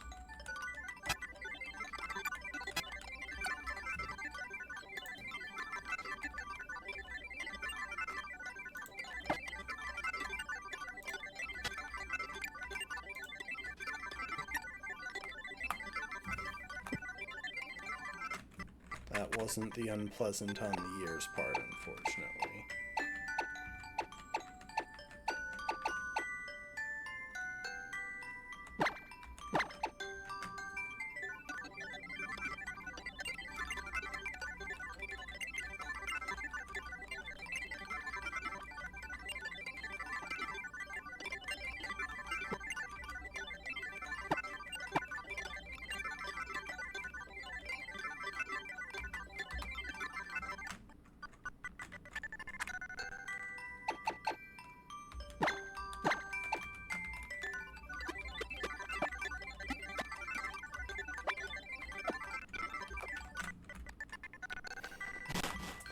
That's all I can do for the moment. I will fine-tune the rest of that stat afterwards, but I wanted to get started on adjusting to a physically defensive build since we're going to pick up some XP on Skarmory. And I'm probably going to have to do the rest of the build manually.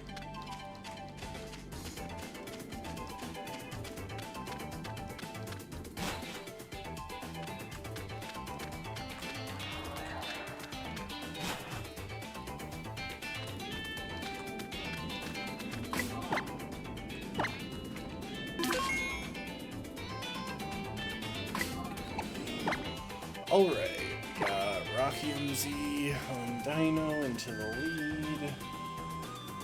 That will bait in Slowking, who I can then U-turn on and head into Ray. Can drop a Toxic. I can't even theoretically bounce between Ray and Murderer to waste turns on that Slowking, because it'll never go for Scald against Ray, it'll never go for Psychic against Murderer. Once that one goes down, next in the Switch initiative is Flygon with Dragon Rush, but Drone shuts that down solidly. And then after all that, Gengar comes in and should theoretically be walled by Murderer. I'll have to pivot through Pogo, and I might have to do some switching back and forth here to waste moves, which is why I put Protect on these guys, so that they can do a cheeky bit of PP stalling as needed.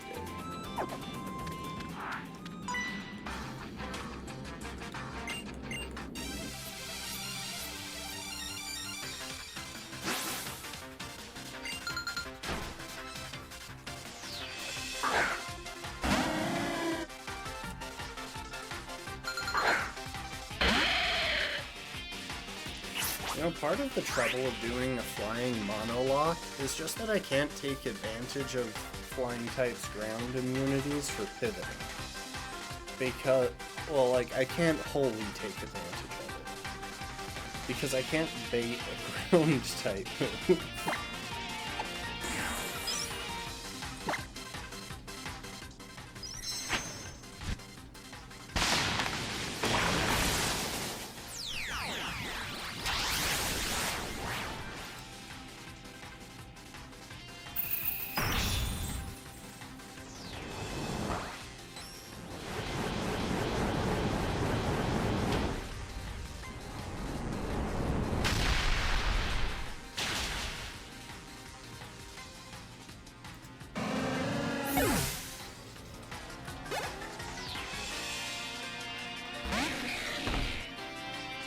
Okay, let's go for Scald. Turn out. Also, we have Dino, which means we have another emergency option into Gengar. Just by going to Dino and using Crunch. But I'm pretty sure either of those would have to be on Death, so not ideal.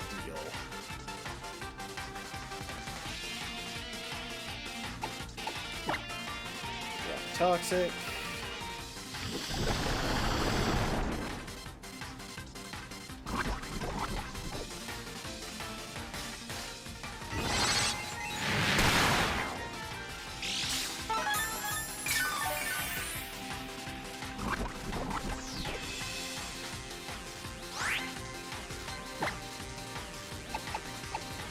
And then I think we just rip an Air Slash.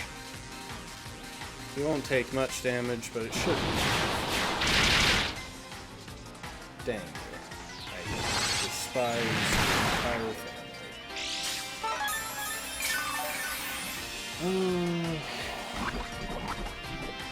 Should've roosted for a turn. Actually, I should have just switched out and switched back again. Anyway. Drone, this one's yours.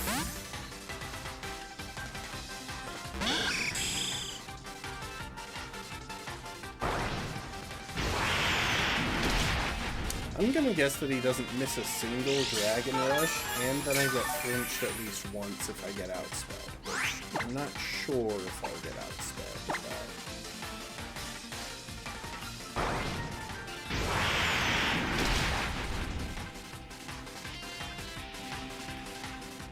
honestly shocked that he got flinched.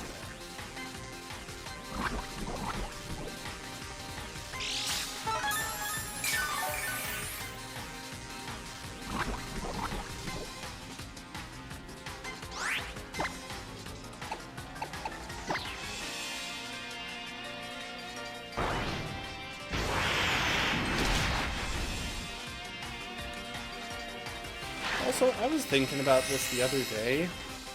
Dragon Rush would probably see actual use if it was like 5 to 10 base power higher, even if it was bumped down to 70% accuracy.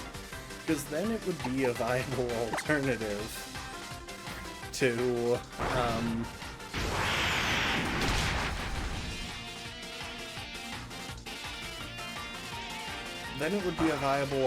to Outrage.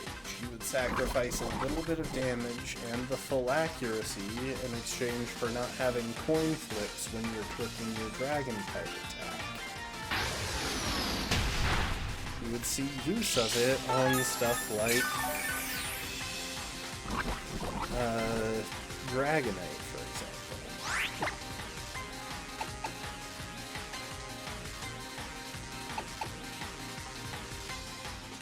Alright, we're gonna click Fly here because... Okay, he didn't miss a single one. I'm probably gonna get flinched. What did I say? Not a single Dragon Rush missed, and I got flinched. I called that. Gotta love how it's got 100% accuracy when used by NPCs.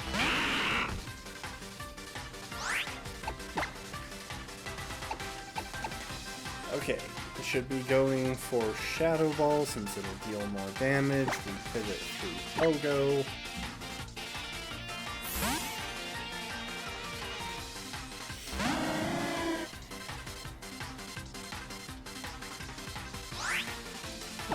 Now we start wasting Dark Pulse. Unfortunately, he does have 15 of those.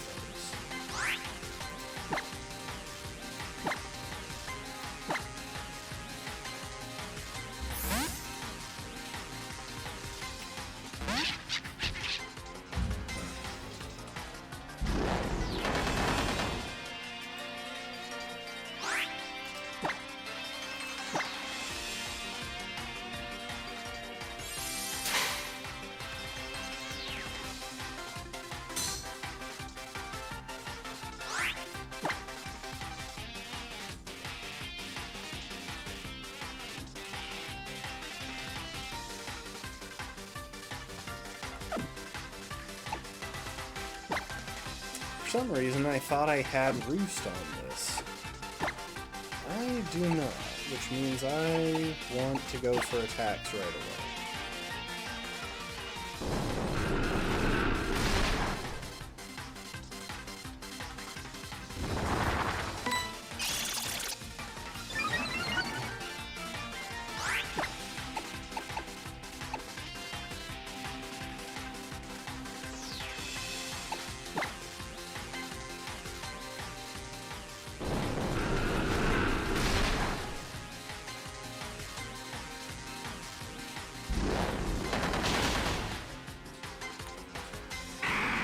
I didn't expect that to be a one-shot. I really didn't. Alright. Back to town to prep our team for the trial itself.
Oh, thanks for the sit, B.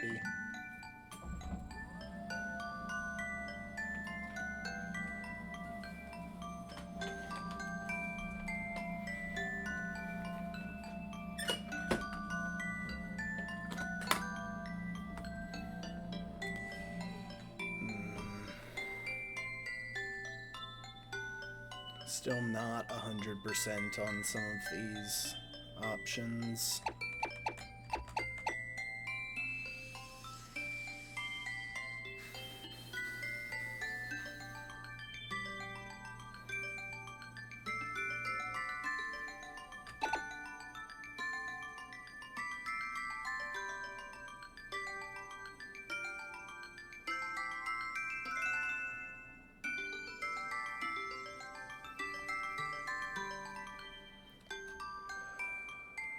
If I can manage to burn the Scizor, that should give me a bit of wiggle room as well.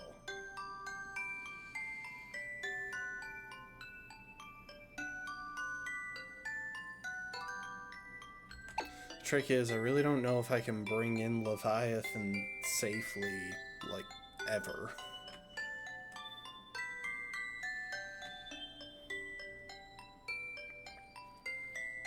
Because most of the time he's going to be going for electric type moves. The only time that I can bring it in semi-safely is Poison Jab.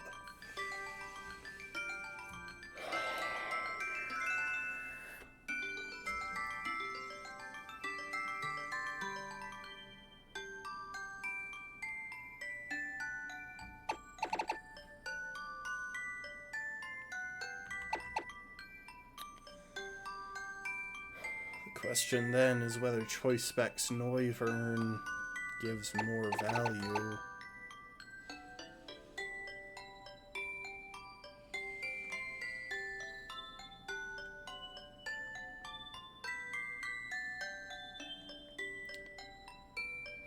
To be honest, if something goes down, I can probably come in on the free switch, survive the...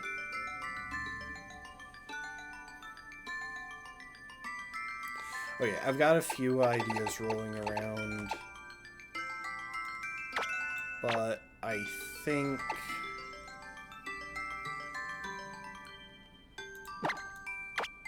I want Noivern. As much as I like Intimidate pivoting, I just don't really know if it's the best play for this matchup. This thing should never be going for a Dragon-type move. At least not while it's picking its... At least not against any of the other Pokemon. Which means if I give myself a Dragon Resist Berry, or... Theoretically, I wouldn't even be surprised if I outspeed a +1 Como-O.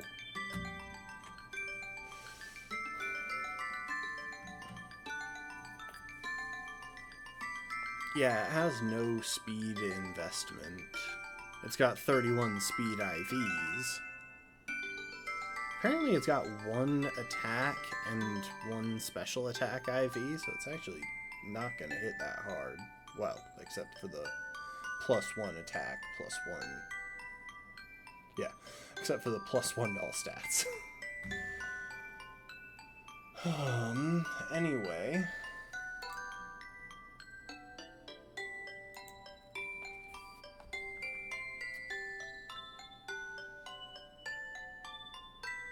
Yeah, so then I can give it the choice specs, and I can teach it Flamethrower.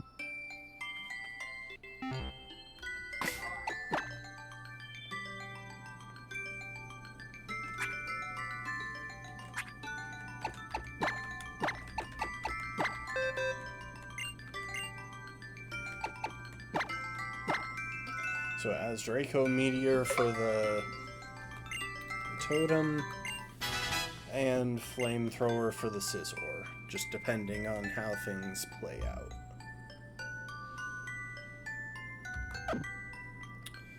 Let's check the other movesets.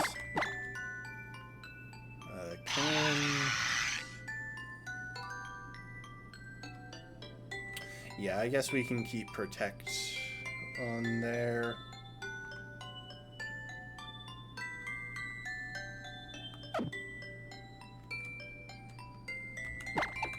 Change your held item.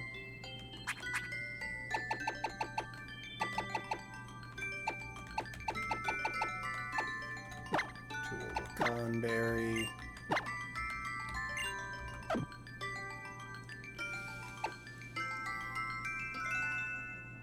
Blimp.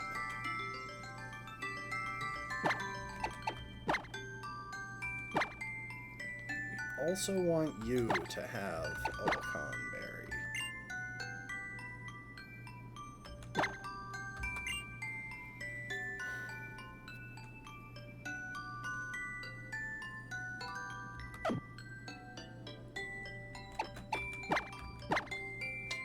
Drone.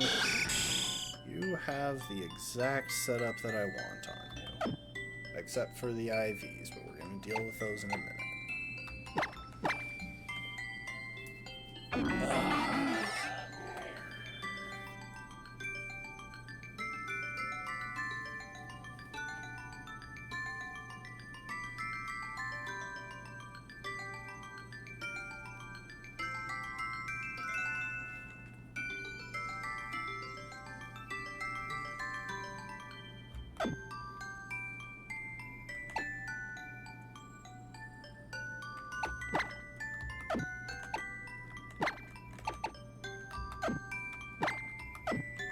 You have the setup I want, and you have Roost. Good.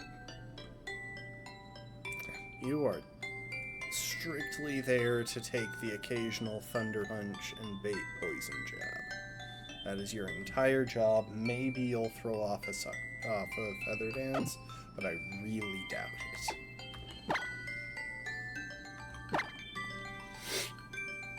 Technically, it baits Poison Jab and X Scissor, which is the real strength of that setup. And you have Haze, have a Citrus Berry, but I don't think you have... no.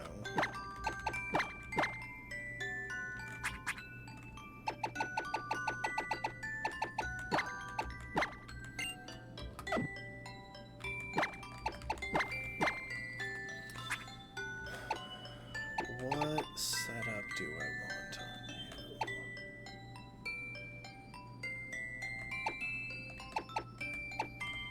You could Roost off damage,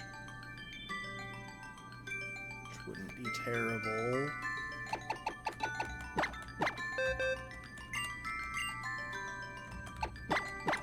I'll put that on for the moment.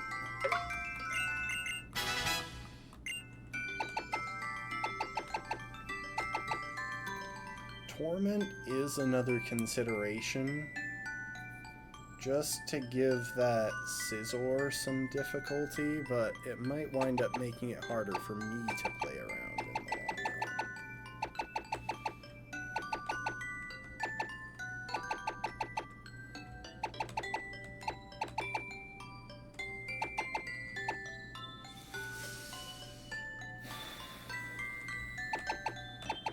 I don't think you're the one who will be throwing out a Toxic. Actually, no one will be throwing out a Toxic, which means that on Drone, I do want Protect.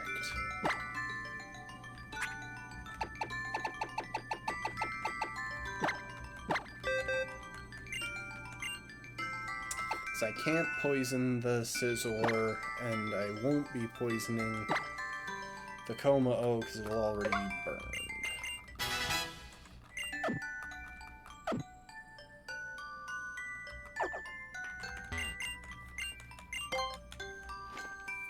And I need to make sure not to accidentally use any sound-based moves on the Coma-O.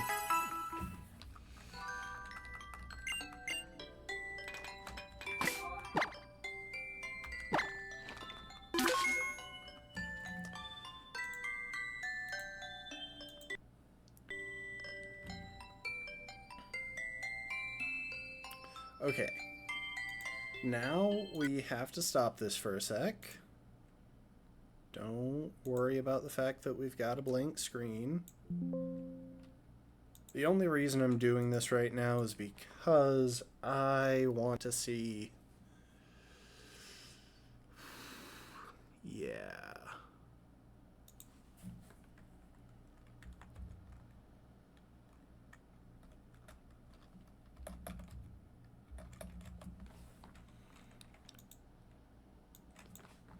I just got to get rid of the unnecessary EVs on Skarmory.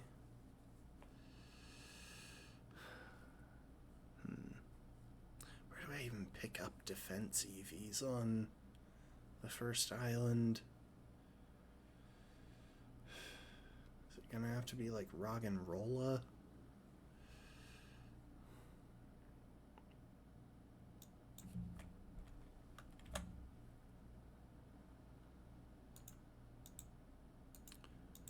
And Dartrix,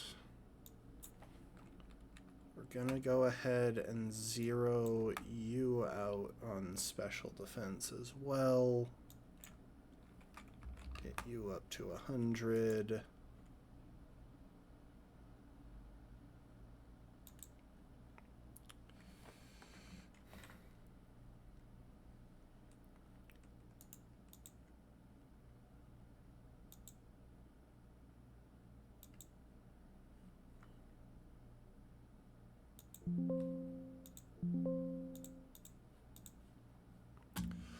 Okay, I'm about to need to do some manual EV training just to prove that it's possible.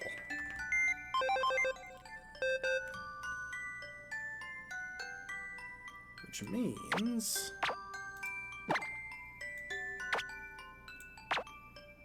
we're gonna move a bunch of these guys out of the party so that I can manually EV train those guys.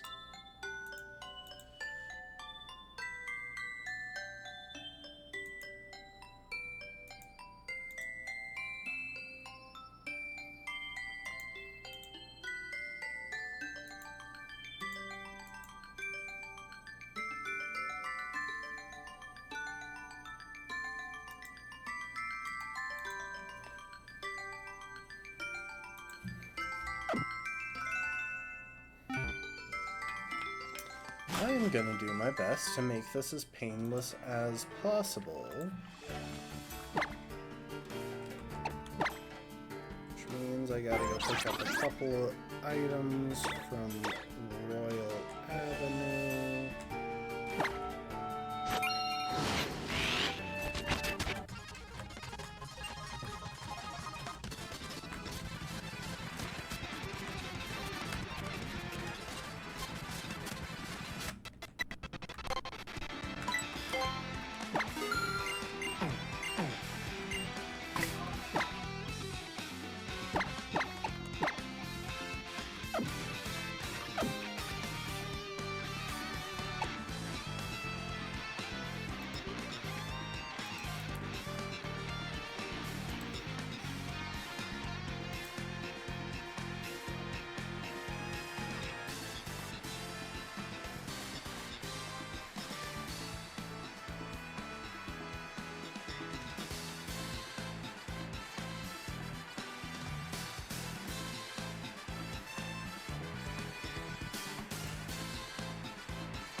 I'm so tempted to just skip this, to be honest.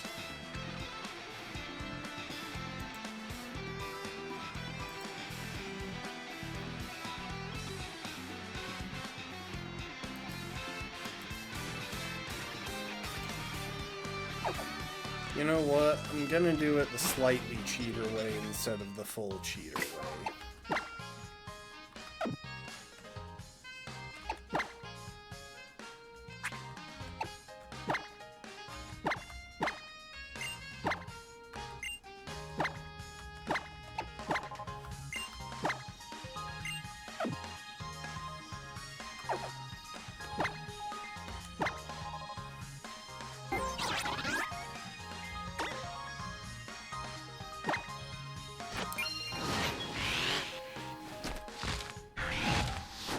Alright, so the safe way I see of training defense EVs is to kill Roggenrola.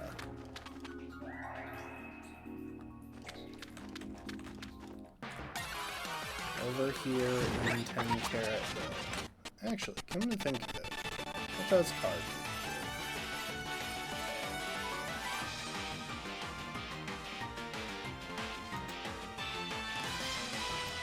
One of each. So tragically, not the right choice.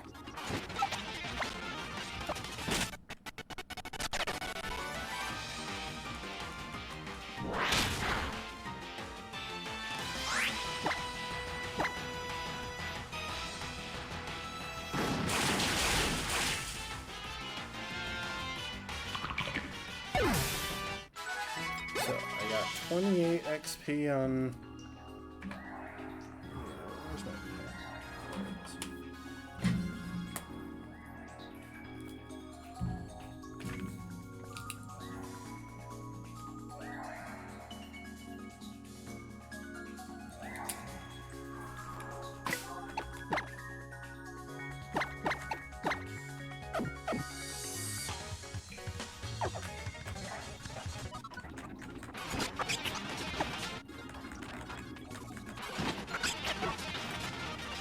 Let's suppose Marwell gets defense. Gives one attack and one defense, but...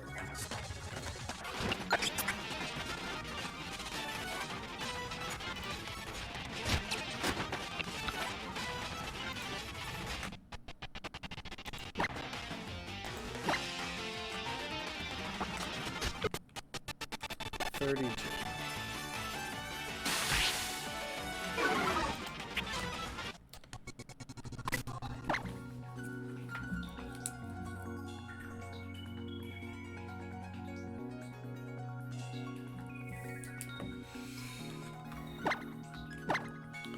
Alright, so then,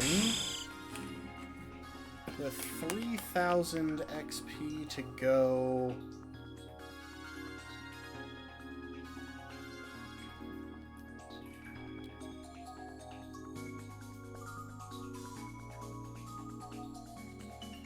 I can get another 187 points by the time I level up, which is more than enough to max out. And what about owl? Even more space, and it gets it slower. Okay. I can cheat. Welcome to the stream, Vinny. I was figuring out mathematically whether or not I'm allowed to cheat here to save myself some time.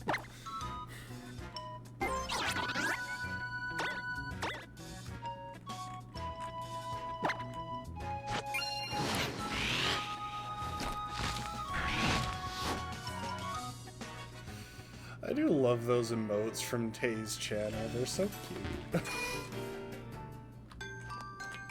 Hey, I'm not cheating to give myself an advantage. I'm cheating to not waste time.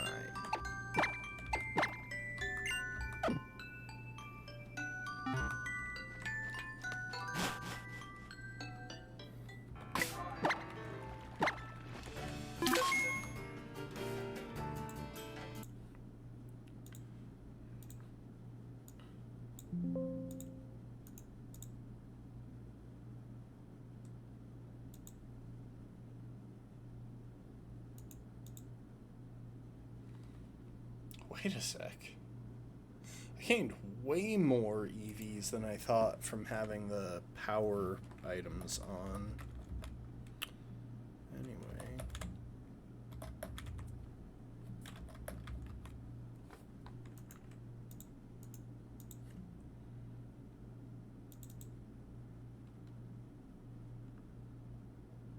Hey, if you can use math to justify it, then I don't see why not.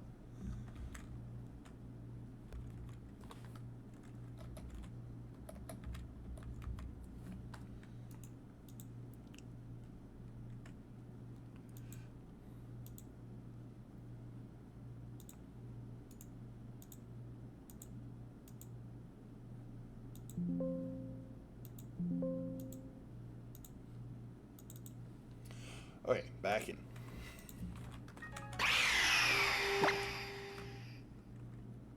I don't know why I left the Pokemon Center, though. There's no point to that, because I am just going to need to grab my Pokemon from storage now. Alright, you...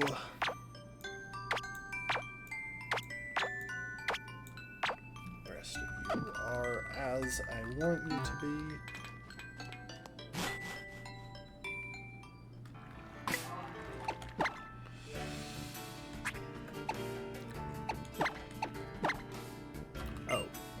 Didn't mean to do that. Although, now that I think about it, maybe that's worth doing. Maybe I should store some of my frequently used items in free space. Oh, where are you? There you are.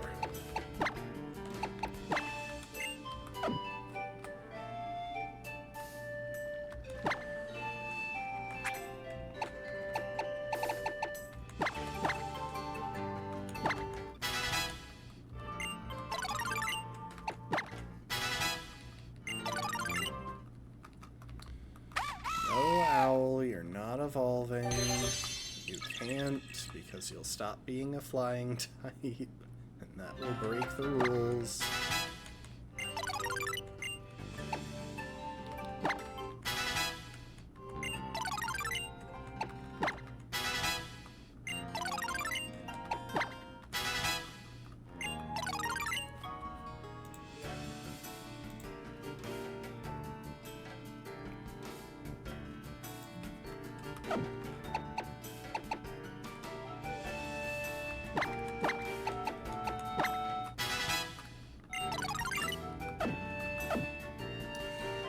Everyone should have their appropriate movesets.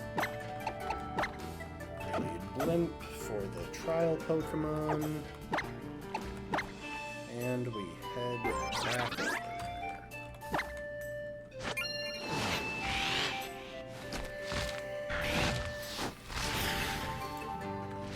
We're leading Blimp for the trial Pokemon because they can't damage it. They don't have any non-normal or fighting type attackers.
This is by far the simplest island trial, if you don't count the rest of Vast Ponycon as part of the trial.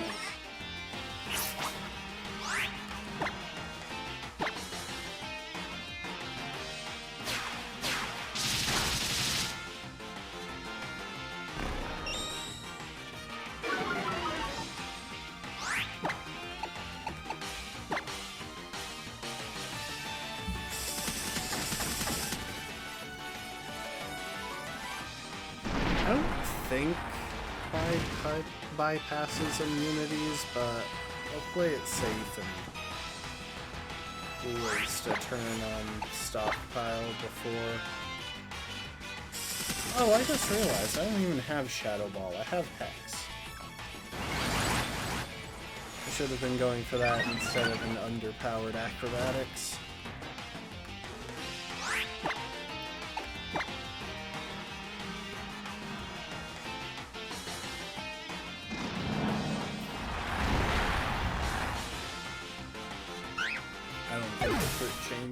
thing that was always going to be stronger than acrobatics anyway.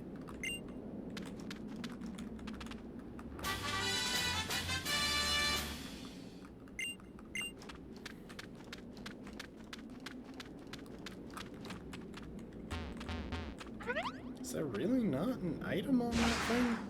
Huh.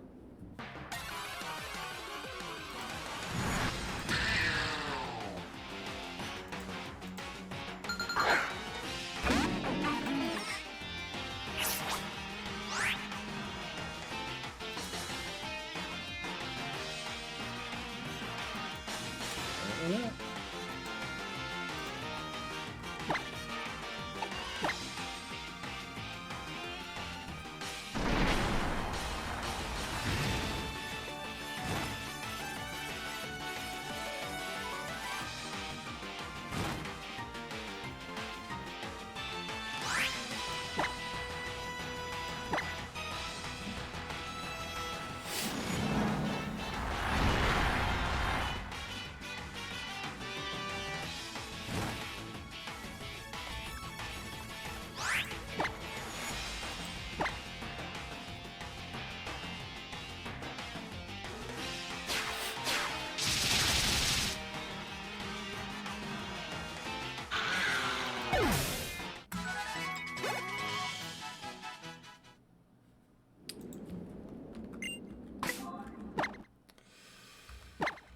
Alright, now to see if my plan was terrible or somewhat okayish.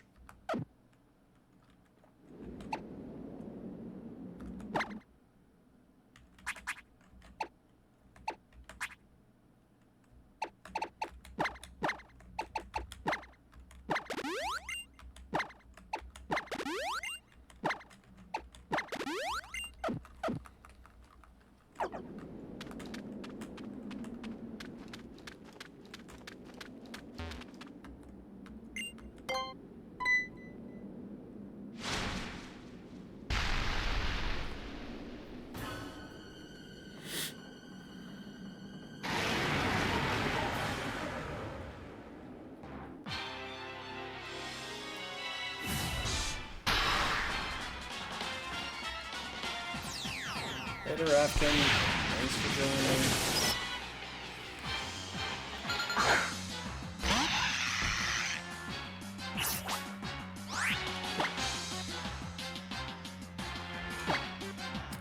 First turn, we just have to rip it with the Dupes Clause. We need that burn, we need that damage.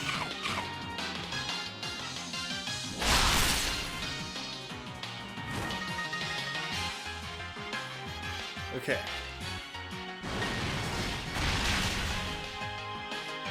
Sweet. Did even better than I was expecting.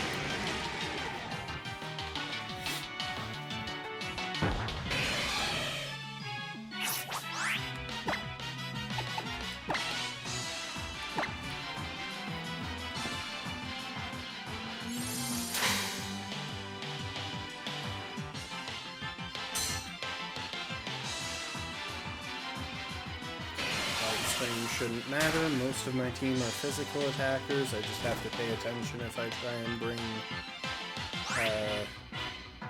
Noivern in. But for now, switch in Owl.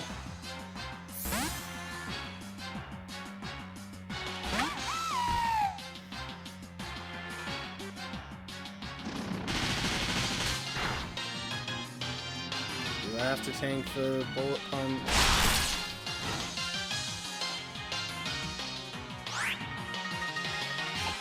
And this will be X-Scissor and Poison Jab. Both of which Skarmory, well, one of which Skarmory is immune to, and the other is this.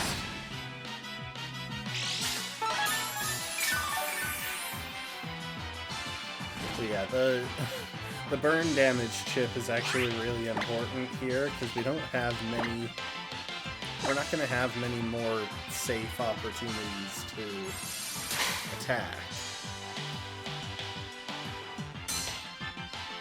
Not if we don't want to risk taking a +1 crit from Thunder Punch. That said, I think we can afford that risk for now.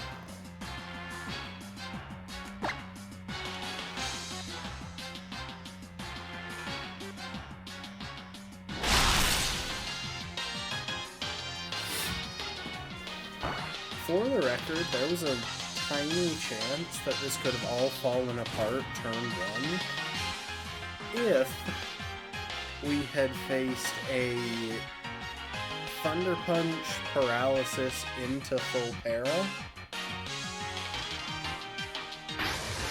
We would have been absolutely wrecked.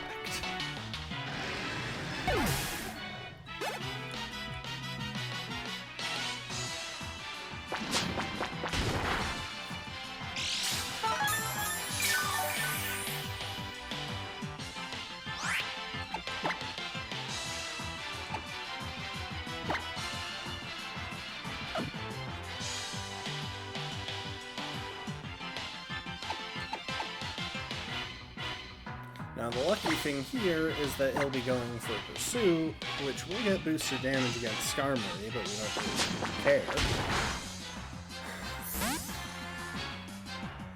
And that means that he won't hit Noivern on the splash. So Wyvern, time to use that new move. Tell him what a Chase Specs flamethrower can do.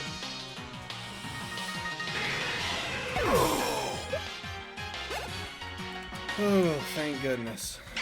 We did it.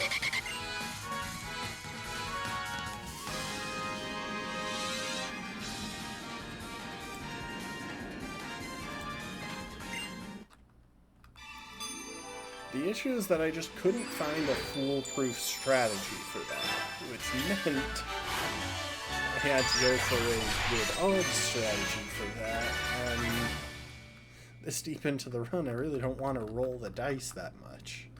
Because at some point, the more I roll the dice, it is going to turn back on me. Alright. We cleared that, which means the north exit is the Altar of the Moon.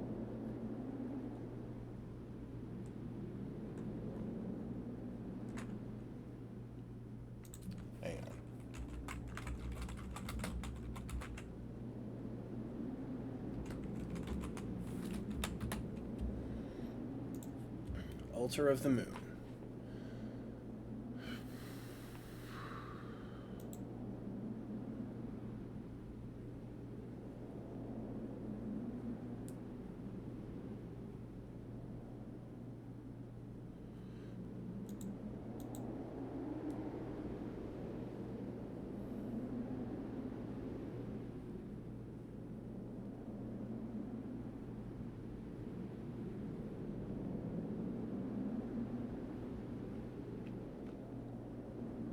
Now, Necrozma Wings. Oh, hang on. Here's my next trial.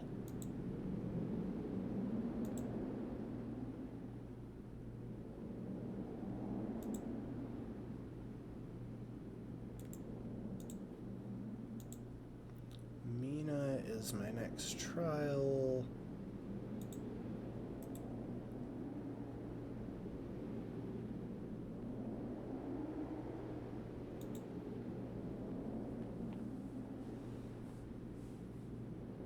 Which has a level 55 Totem Rabombi.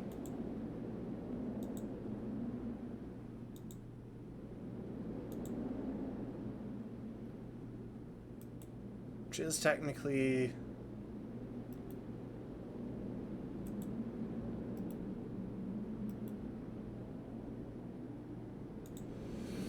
higher level than the ground type trial. But either way, I think I can safely get my... So there's one particular Pokemon that I would like to get to a higher level before I fight Necrozma.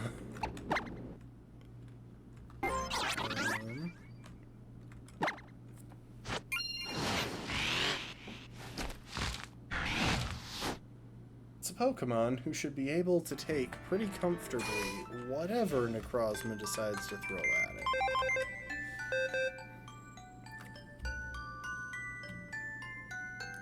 Hello there, Volibee.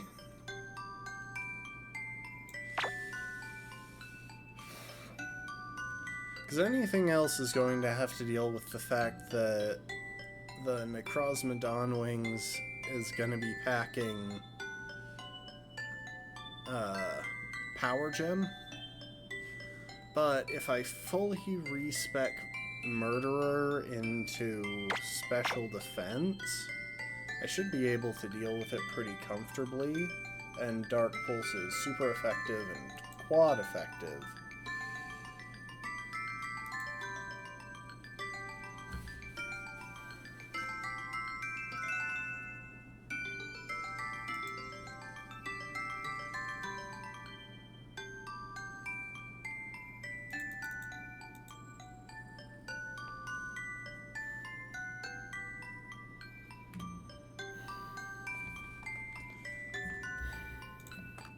And I can just barely evolve it under the current level cap.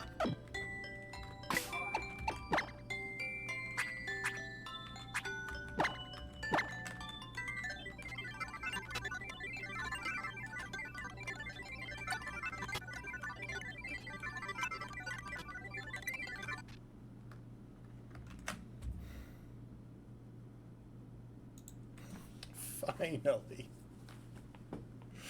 You have any idea how long it takes to evolve Unova Pokemon? It's the reason that Nuzlocks of those games suck so bad.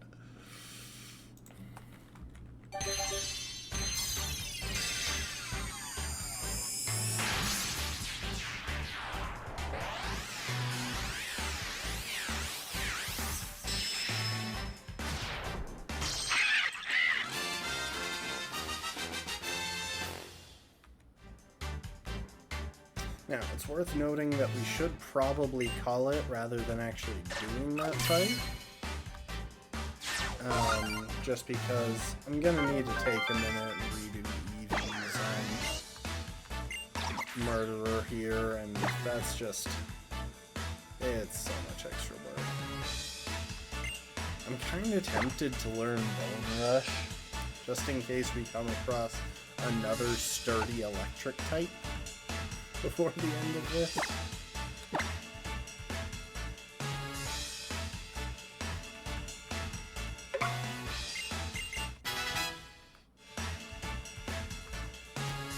But yeah, that's where we're gonna leave it for today. It's after 10:30.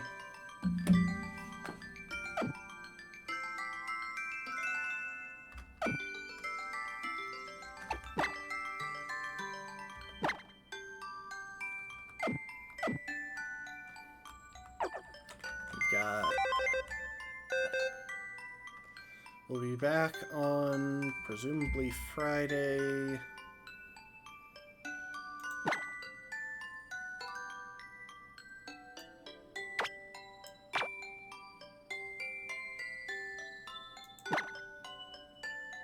Also, we're down to only one candidate for a Violite. We won't have to keep bouncing it back and forth there. But yeah, look at those defenses. 223 HP and 130 defense and special defense. It's so good. That HP stat makes it stand out even compared to our other defensive Pokemon. Like, that's just... it's so good defensively. But anyway, yeah, I'm gonna respec into probably fully special defense. 'Cause with the Pokemon that I need this thing to take on, that seems like the play to me.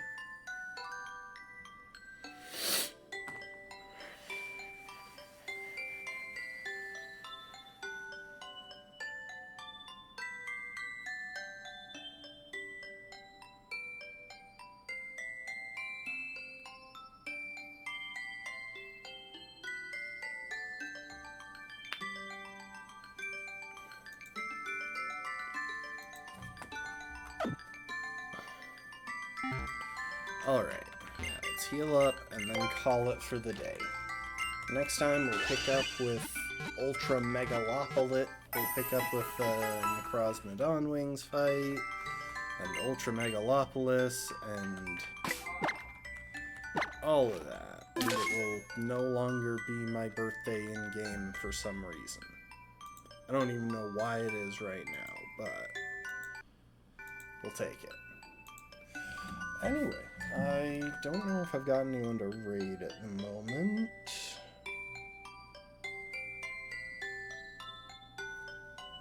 I would wonder about, like, Vinny or someone, but Vinny's here. So...